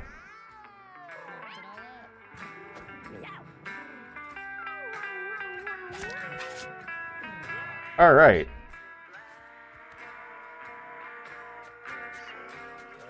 Jewel of Drog. Reduce the cost of your clothes by 1. Ooh! I think that might be useful than the... The bat is more useful than the rubber bean. Look at this! 1, 2, 3, 4, 5, 10, 15, 20, 25. By 4, 8, 9, 10. 25 times 10. There's 250 different decisions I need to make on this one screen. It's too much! There are too many high pressure, high value, high risk, high reward decisions on one screen. I think the icons might make this easier. No icon seems to... No background. No background in the icon seems to be bad. Gray circular icon seems to be mediocre. And a triangle seems to be good. The superhero mask is pretty good. The charming baby is pretty good. The pickaxe, on the other hand, I don't know if that deserves the triangle. Like, super bandage might be good someday. Oh, Sora could use it right now, as a matter of fact. Mundane stone. Your basic attack's damage is increased by your lowest. That also sounds like it could go either way. Fortune necklace. Coins are not a problem. But maybe they'll be a problem? I don't know, I don't know! I wish she would stop making these noises. 5 grenades. She can make those noises when the stream's over. I wish she would stop making the streams. See, this is another thing about the... If the game gets too horny for you on stream, it's weird than if the game gets all horny when you're not on stream. Let's take the Jewel of Drog. Trample units. Okay, let's replace the rocks with something. Let's replace the regular rock with the geode rock. Top hat, I am gonna miss that. I'm gonna miss that top hat so much. That thing is so useful. Old hose, pretty useful. Maybe I got as much, right, okay, the hockey mask, oh, but it's good armor. You're not gambling when you're taking it for the armor. But I'm, with the 1 in 4 chance, and I got it on my first try, I am not statistically likely to get that revive again for the hockey mask. Perks, lead helmet, I think I might be good. I'm gonna flip to Twitch chat real quick and see if anyone says any, no new Twitch chats. The last Twitch chat we got is from Gary Bernstein, the Urban Genius Violet in this game.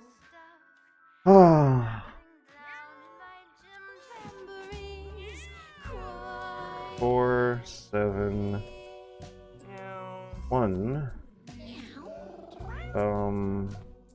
Place is male, Sir is female. Female. Oh, male, female. Okay. 1, 2. Okay. Neat. Dr. Beanie. Right, I completed Dr. Beanie's side quest. Okay. I also want to point out a kind of stretchy fan theory here. Is this a fan theory or is it a critic's observation? I feel that to a certain extent, one can get from the second half of the Edmund Macmillan gameography, ludography. I think one can get a sense. They're so artistically soulful and personality driven and authorial that I think you can get a sense for how much Edmund Macmillan loves his wife from these games. They have cats and love their cats, but I feel like there's like a certain affectionate parody of a traditional male-female bonding coupling going on in this game that is parodied affectionately. The whole game is split between like two core playstyles. One carries a far bigger portion of the pie slice than the other, but there seem to be two halves to the coin here, with some room for experimentation and to swing both ways. But primarily, the game seems to be split between two different aspects of a similar personality, in the sense that the game is split between this house management mode and then the combat and logistics adventure mode. Do you feel what I'm saying here? Where one half of the game is in charge of managing and decorating a weird house full of weird cats, who you are also in charge of having sex with. The other half of the game, you're in charge of combat and logistics in like traveling. I feel, is this too old-fashioned for the kids to throw into a YouTube video real quick, or is this some kind of valid observation here about how Mewgenics is also kind of a sick, twisted satire on domesticity? And wait, no, it totally is. Like, just look at the artwork. It's a picket fence. There is a white picket fence around this house. There is supposed to be a parody of normalcy and the aesthetics going on here. And maybe actually this is why the Newgrounds aesthetic was never really associated with the kind of edginess that causes people real harm, is that it's still kind of rooted in reinforcing the status quo in subtle ways at the bottom of the pile of the jokes, right? And Mewgenics is a game about ancient traditional gender roles.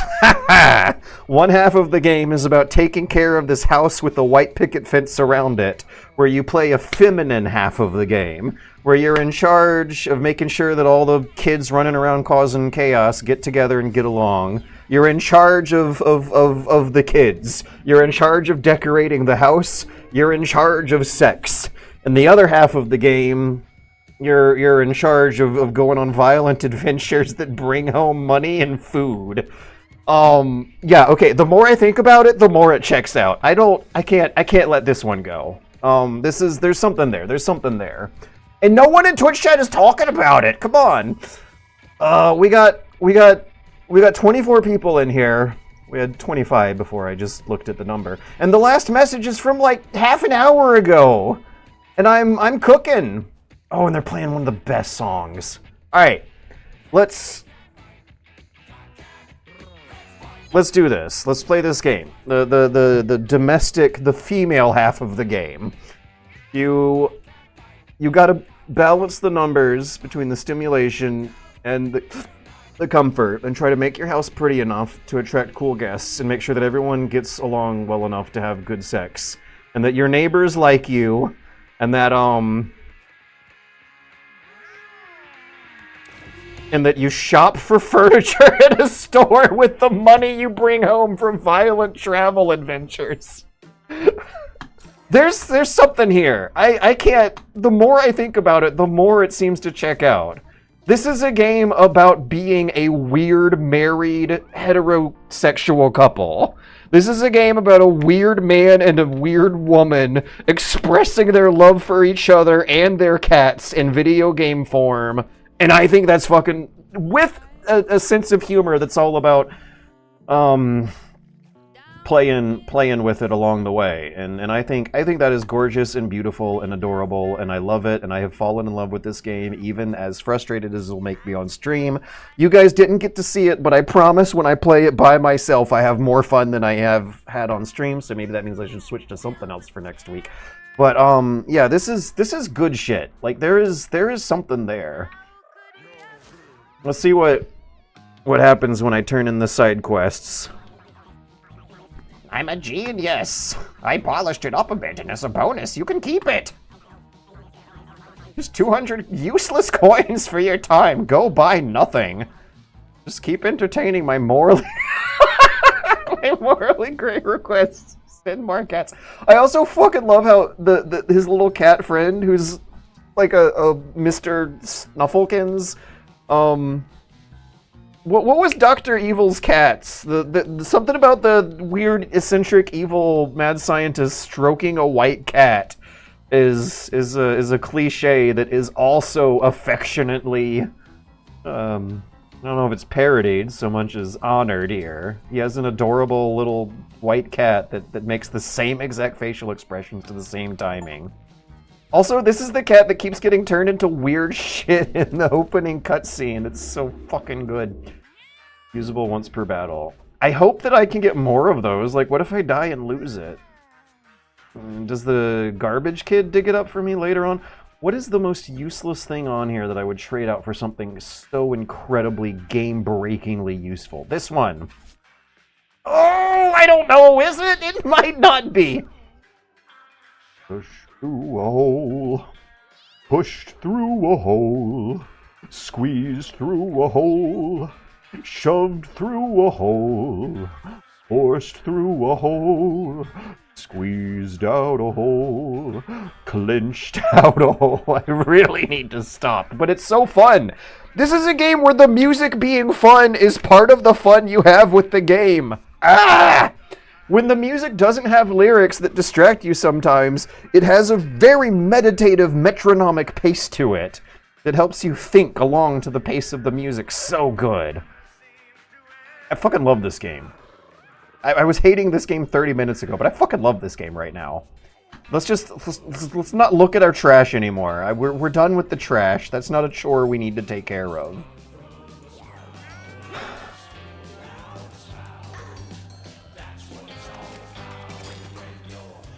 Down and out. There's this boss coming in 5 days, but I might not see that thing for like 2 more weeks of my life. Nothing ever seems to go back from where it sank. Like a subway station, and the only mode is transportation. Flotation. And it's no vacation! So I've worked out a system here where I've got my cats organized by age, although it looks like there's a pretty big age gap between Falca. Oh, wait, I also remember that one of these, Pearl was starting fights before their adventure, but maybe after their adventure they might have learned what pain they're causing other people. I haven't heard any cats fighting each other. Maybe they don't fight after an adventure day. Maybe they're too tired.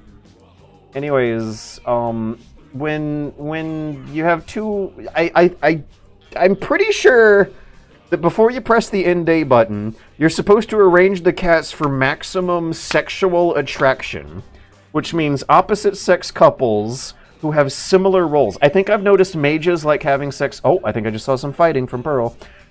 Wait, so does that mean that they have like a class-based prejudice system going on where if I put Pearl in a room with other rangers, hunters, Pearl won't fight him, but if he's with other types of cats, he will fight him? Yeah, like, how racist the cats are is something you got to keep in mind of what room you put them in there. Because they might be so racist that they won't want to have sex with cats of a different race. I think if you have two I think I've seen an attraction... classist. They're not... Yeah, you pick a class. I don't know if the cats are being racist against each other, but there is some kind of ism going on. I think it's classism. I've seen mages having sex with mages a couple times, but then again, there are only 4 classes, so like I guess I would if I've seen 6 of them have sex. Now, the other thing I think I've noticed that I think is cluing me into this is that the new kittens that get born, sometimes, one of the kittens I brought on a recent adventure was like a natural-born mage. They did have extra stats, and they had a 7 for their intelligence. Was it Sora? It might have been Sora. Tussling out in the alleys there. This one's for you. Go get him. It might have been Dandy. Dandy has high charisma and intelligence and low everything else, and kind of average ranged attack. Some of these cats seem like they are born with stats, like they are naturally born to have stats specialized towards certain classes. And I guess when a mage cat has sex with a mage cat and they make a kitty, the kitty would have those traits. But I don't know if they're like actually attracted to each other like that, or if I'm just seeing, if I'm just prematurely assuming there's a pattern where there is none because there hasn't been enough data to really reliably spot it yet. I've churned through a lot of cats for how little I actually know about this game. Bigglesworth. Okay, but yeah, we finally got some new messages. Yeah, I wouldn't have ever come to have made that conclusion. For Bigglesworth. PieGuy813, the lesson I learned when reading Northrop Frye's Anatomy of Criticism is that it is the critic's job to ask what the game says about society. It's not as much about whether or not the game is good, so much as it is what the game says about us, and the kind of tastes that we, as a people, might have for assuming that something is good or bad. So when looking at it from that angle, I will connect all sorts of dots that I don't think most people would. If you want to look at like the archetypes and the cliches it's going under, and the historical political context of the art, and one thing that I right, we're going through a time where gender roles are on everyone's mind, and this game might not shove in your face about how it's reaffirming the gender roles, but it seems built in a way that seems all about reaffirming the gender roles, and whether or not there's some kind of consciousness of the gender roles that might have come into play when dreaming up the game design is a way to tick a box of society just being generally interested in satirizing, parodying, deconstructing, or at least acknowledging traditional gender roles. And so, that assumes Edmund Midland follows any societal norms.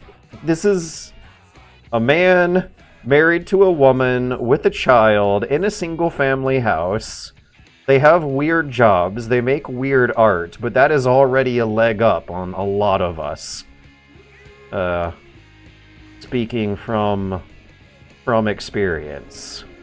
Yeah, sure, Edmund Macmillan might want to believe that they're some kind of countercultural trailblazer, but at the end of the day, they're still married with their wife, living in a house, raising a kid that they need to make money for by selling products. Yeah, the criticism I'm doing here is, I am assuming Edmund Macmillan follows any social norms. I am assuming that Edmund Macmillan keeps his clothes on in public, that he doesn't actually eat poop, that he just likes joking about the concept. I don't think Edmund Macmillan's weird enough to make something completely radical and countercultural. Like, that's the Newgrounds style was always like pretty soft in comparison.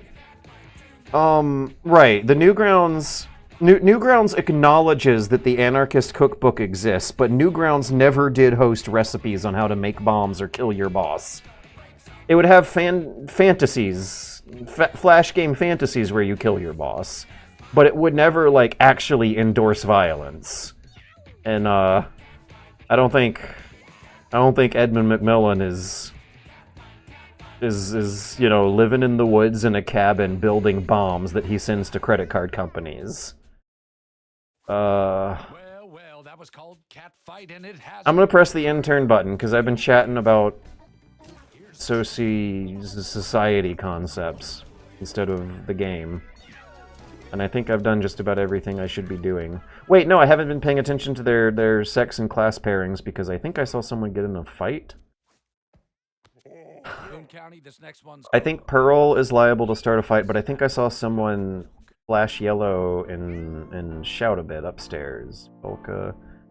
The female, female, male, female, male, male, female, question mark. Oh, seems about an even split. Black, blue, yellow. Oh my god! Did you just hear what I said? I was talking about how the cats might not be racist, but they might be classist because they might develop prejudices against the roles that you give the class in their jobs, but not necessarily traits that the cats are born with on birth. But what does happen is that the roles they take for their jobs change their skin color. So, or their fur color. So the cats may be attracted or appalled. What's the opposite of attracted? Repellent of each other based on their skin color. Their fur color, excuse me. Let's see what happens. Let's see how well they'll get along. See, look, blue on blue. Made a kitten. And the kitten's probably going to be kind of blue. Well, they're kind of pink today, but they might be kind of blue tomorrow. Sandy got it on with Lottie. Ooh, nice. I think that might be one of the silly, safe animations, and I love it. That is fucking adorable. Made a kitten. Okay, so that was a white on black, and they made like a brown-looking kitten. White is healer, black is necromancer. They're kind of similar, come to think of it. They cast powerful spells. They want constitution, intelligence, and charisma. So maybe they're actually attracted to each other based on their stats. Maybe cats with similar stats are attracted with each other, and that's why I thought it was a race or a class thing, but really it's an interest thing. It's perfectly fine, just like normal people. They might be more interested in each other based on where they've dumped their stats. Oh, that is so cute. Okay, so this was a healer and a fighter.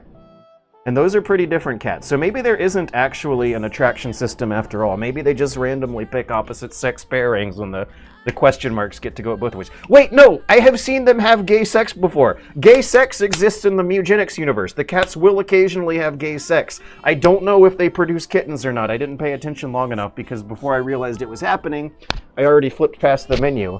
But hey, Eddie, you want to see a weird game about weird pets? Even though you're a perfect pet who's wonderful? Ooh! Okay, so I have a room where I can keep Pearl in all by himself. So this must have been something I clicked on a while ago. Mr. Fazbearrington. Fazbear. Freddy Fazbear. He's Mr. Fazbearrington. Missy Moo! Okay. Well, I think that, Pearl is liable to start fights. So maybe if I want Pearl to not have a fight, I should put them in with an opposite sex cat of a similar age and a similar job. During a very, very difficult time. Listenership is down, and, well, we've had to cut some corners, and there have been many layoffs and firings, and yet we've still managed to hang on to our most iconic live on the ground, our man coming at you. There's no other rangers in the house. I wonder if that's why Pearl's mad. Maybe Pearl's mad because she feels incomplete. Okay, Sapphire, age 9, age 4. Oh, let me look at the kitties. If the kitties are unremarkable, I might want to send them to Twink. But if the kitties are remarkable... I thought there were 2 kitties. Oh yeah, Muck, okay. Muck has remarkable stats. Mr. Fazbearrington... what's Tink doing? I want to give more to Butch. Now, they made 2 cats, so, and one of them shows up as a stray, so I got 3 cats, so in order to, like, balance the cat economy, I think I should send one of them off to Butch. My IFB earpiece that we are Meow. live. Meow. Well, why didn't you tell me over the IFB earpiece that we were live? Well, I didn't hear you. Okay, so Frank and Butch are at 0, level 2. I need to be sending cats to them or else the others will level up too far ahead of time. Oh, I was gonna ask for another side quest. Was his music a remix of the main theme that you hear when he's in the intro? Anyways, I don't want the level 2 guys to get too far ahead of Frank and Butch here, because Frank and Butch are important too. Caves or boneyard, another room for your house. Retired cats. Well, I got plenty of both. But I need to figure out how to optimize their pairings here. I have seen blue cats have sex with blue cats enough times, and this did happen on stream, that I have faith that I just... If I just put all the blue cats in one room, hopefully they'll have a good time. This is... Right? Okay, in one half of the game you're playing Matchmaker and House.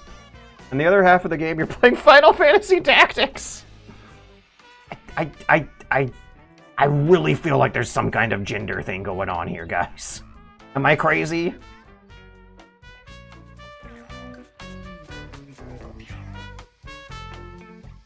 I've generally tried to keep a diverse mix in all the rooms, but maybe what I should really be doing is keeping all the similar cats in same rooms with each other. How tolerant are the cats of others?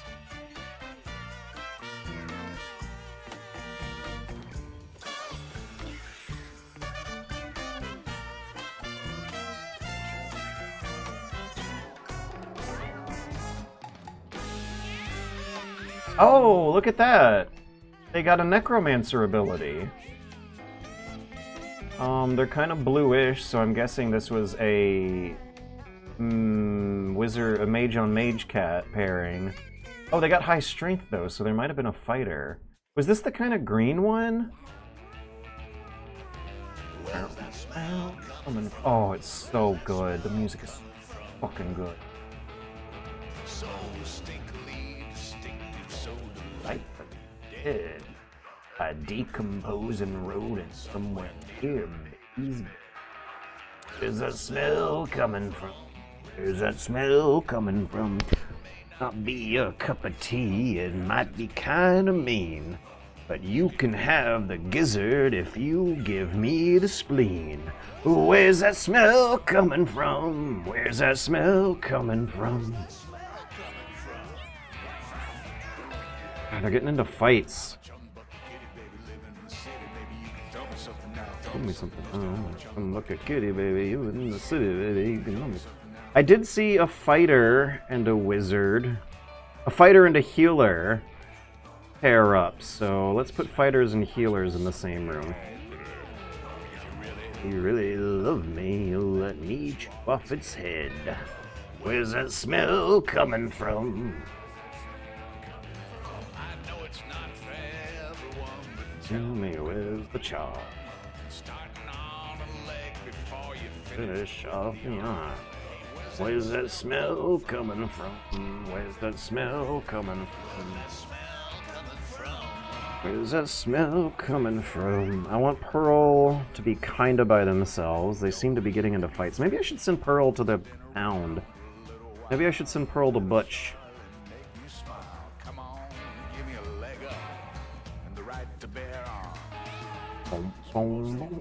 Oh, I did see white on black, right? So that means Necromancer on healer. I think there should be another Necromancer around here somewhere. Kitty baby, throw me something now. Throw me something now. Come bucket, kitty baby, kitty baby. You can throw me something now. Throw me something. The music is so fucking good. So this is a song that I think is about a cat that like lives around butchers and fishmongers.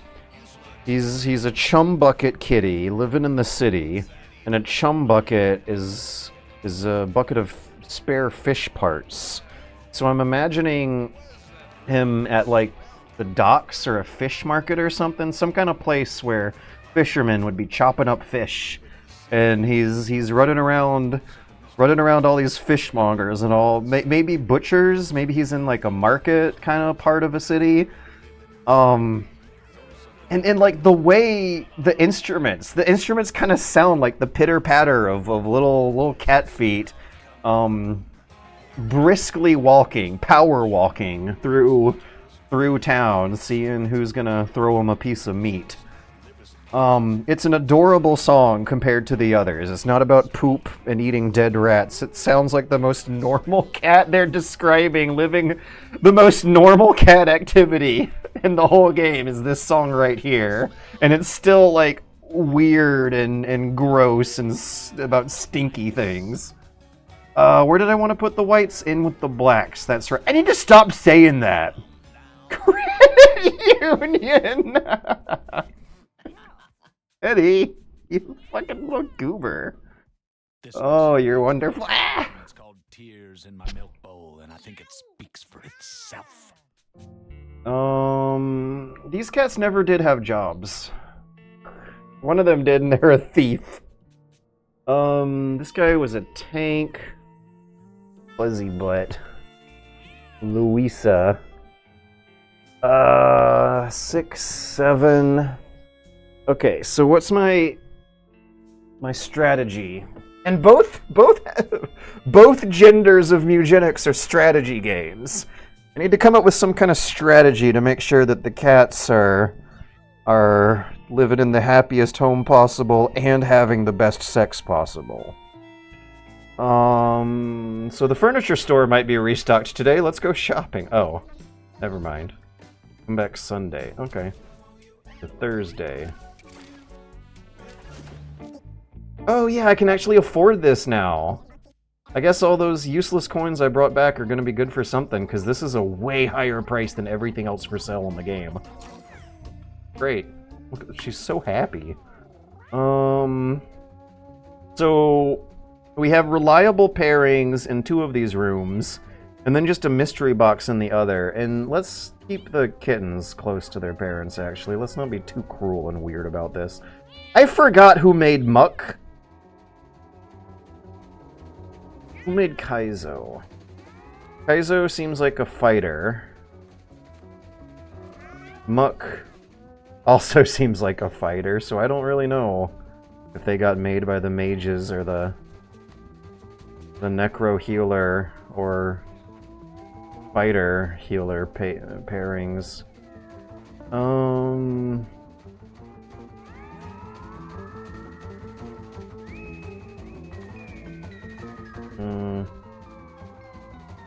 I do remember saying the words kinda pink, and Mr. Fazbarrington looks kinda pink, and they were born from a mage pairing. Okay. Fuzzy butt. Alright, now let's rearrange the furniture, and then see...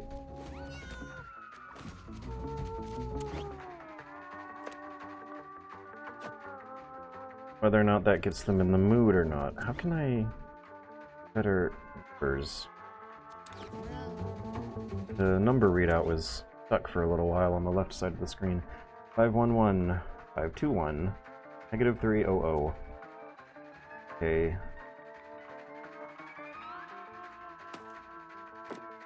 One 5211.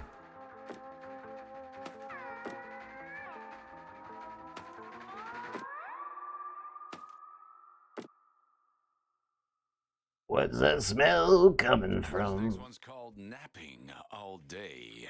Sounds like me after I crank down hard on a big tub of French onion dip. Close your eyes.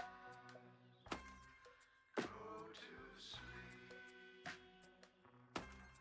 Dream of dreams. Can't I put things on top of the chest? Guess not.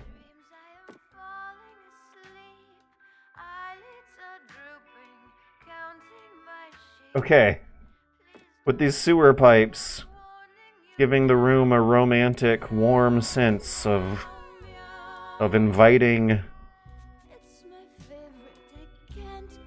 comfort. and safety. How could they not? Let's see what happens. Oh, good. Oh, we got 2. Grisha and Pearl. Okay, that's a healer and a fight. Anchor, a fighter? I don't know. Oh my god, these animations! Yeah, alright, no kitten was made. We just saw it. I almost missed it and clicked through. Gay sex exists! Tiri is a female, got together with Falca a female, but no kitten was made. I guess they didn't cast the spell correctly. Credit union. And what's going on here? They're not into it. Credit union wanted to get it on. I don't think either of these have had jobs yet. Maybe their sex drive goes up when they have jobs. Or maybe their sex drive goes up when they're older. That would make sense. Louisa wanted to get together with Muscara, but Muscara's not into it. Okay, I've also noticed that the injuries can do this, too. If your cat's full of injuries, no one wants to bang them. Dora wanted to get together with Loti, but Loti wasn't into it. Now, usually, these kinds of pairings would work, even with their injuries. In any case, I have 2 kittens and a stray. -2, 1, -2. There's some poop around. Clean up the poop, make the house pretty, and then have sex. Boop. Boop. Boop. Boop. 0, 2, 3. Okay, we can put them in the 3 room and take one from the 2 room and add it to the... No, take one from the 0 room. Who's the oldest one here? Because the oldest one's probably not gonna want to have a lot of sex. 10-year-old Grisha. I think I did see Grisha try, but not get in the mood. So maybe when they're too old it'll start happening, and when they're young it just doesn't happen. Anyways, we're figuring out Mewgenics. We're learning about Mewgenics. And the more I learn about this game, the more adorable and precious and wonderful it becomes. There's a lot to read into. For as explicit and gratuitous as it is, there are also many, many delightful subtleties to read into. It is thoroughly, by all means, a work of art exploring the personalities of multiple people in ways that say new things that could only be said in the video game medium. I think it's brilliant. It is the pinnacle peak of the Newgrounds art form.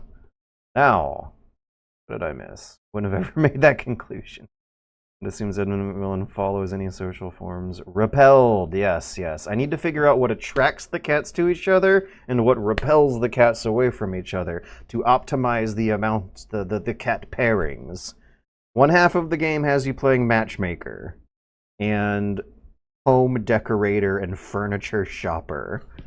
There is like a pretty, I don't know if I want to call it a scathing parody, because it doesn't seem to scathe it. Like you still get a power fantasy out of it. These are good things to be, these are good roles to be playing in the game.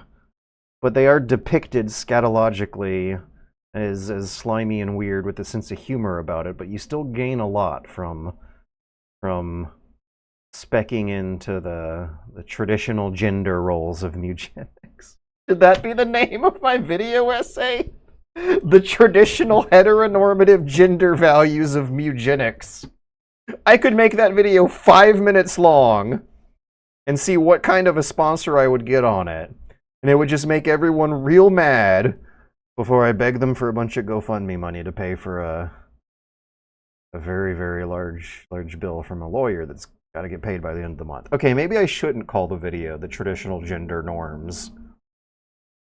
The reinforcing of traditional gender norms by Mewgenics. Oh, that's right. There's a guy in the game I can ask about how the matchmaking game works. You can learn more about your cats when you send more kittens to Tink. Some more mechanics that play into your theory you were talking about. Yeah. Right, so what role is Tink there? Like we live in a world where the heteronormative gender stuff is absolutely like going away generation by generation, and Tink is a flamboyant neighbor who you expect to be male and homosexual, but they say they have a wife, but we've never really seen the wife. Maybe the wife is a term of endearment for a same-sex coupling. We don't know. But whatever direction Tink swings, he is absolutely happy and seems like the most normal person in the whole neighborhood, despite also being flamboyantly gay. And Tink is interesting because him being flamboyantly gay, played off against how weird everyone else is, seems to be kind of making a joke about making jokes about flamboyant gay stuff. Like in earlier Newgrounds humor, making okay. If we were gonna like talk about some real damage getting done, I do remember some pretty nasty homophobic humor here. But compared to Tink, in today's modern context, seems almost more like homophilic humor. Like he's an affectionate parody of a lot of people we've all known, but he's also the most normal person who has his life the most together of everyone in the neighborhood. And the only like bad thing you can say about him is that he seems to cartoonishly he seems to be a cartoonish clowning of a homosexual stereotype.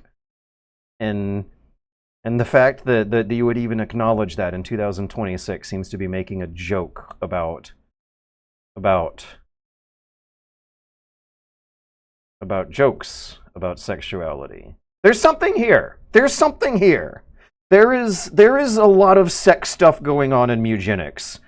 And I aim to be the first to blow the lid open on this whole sham.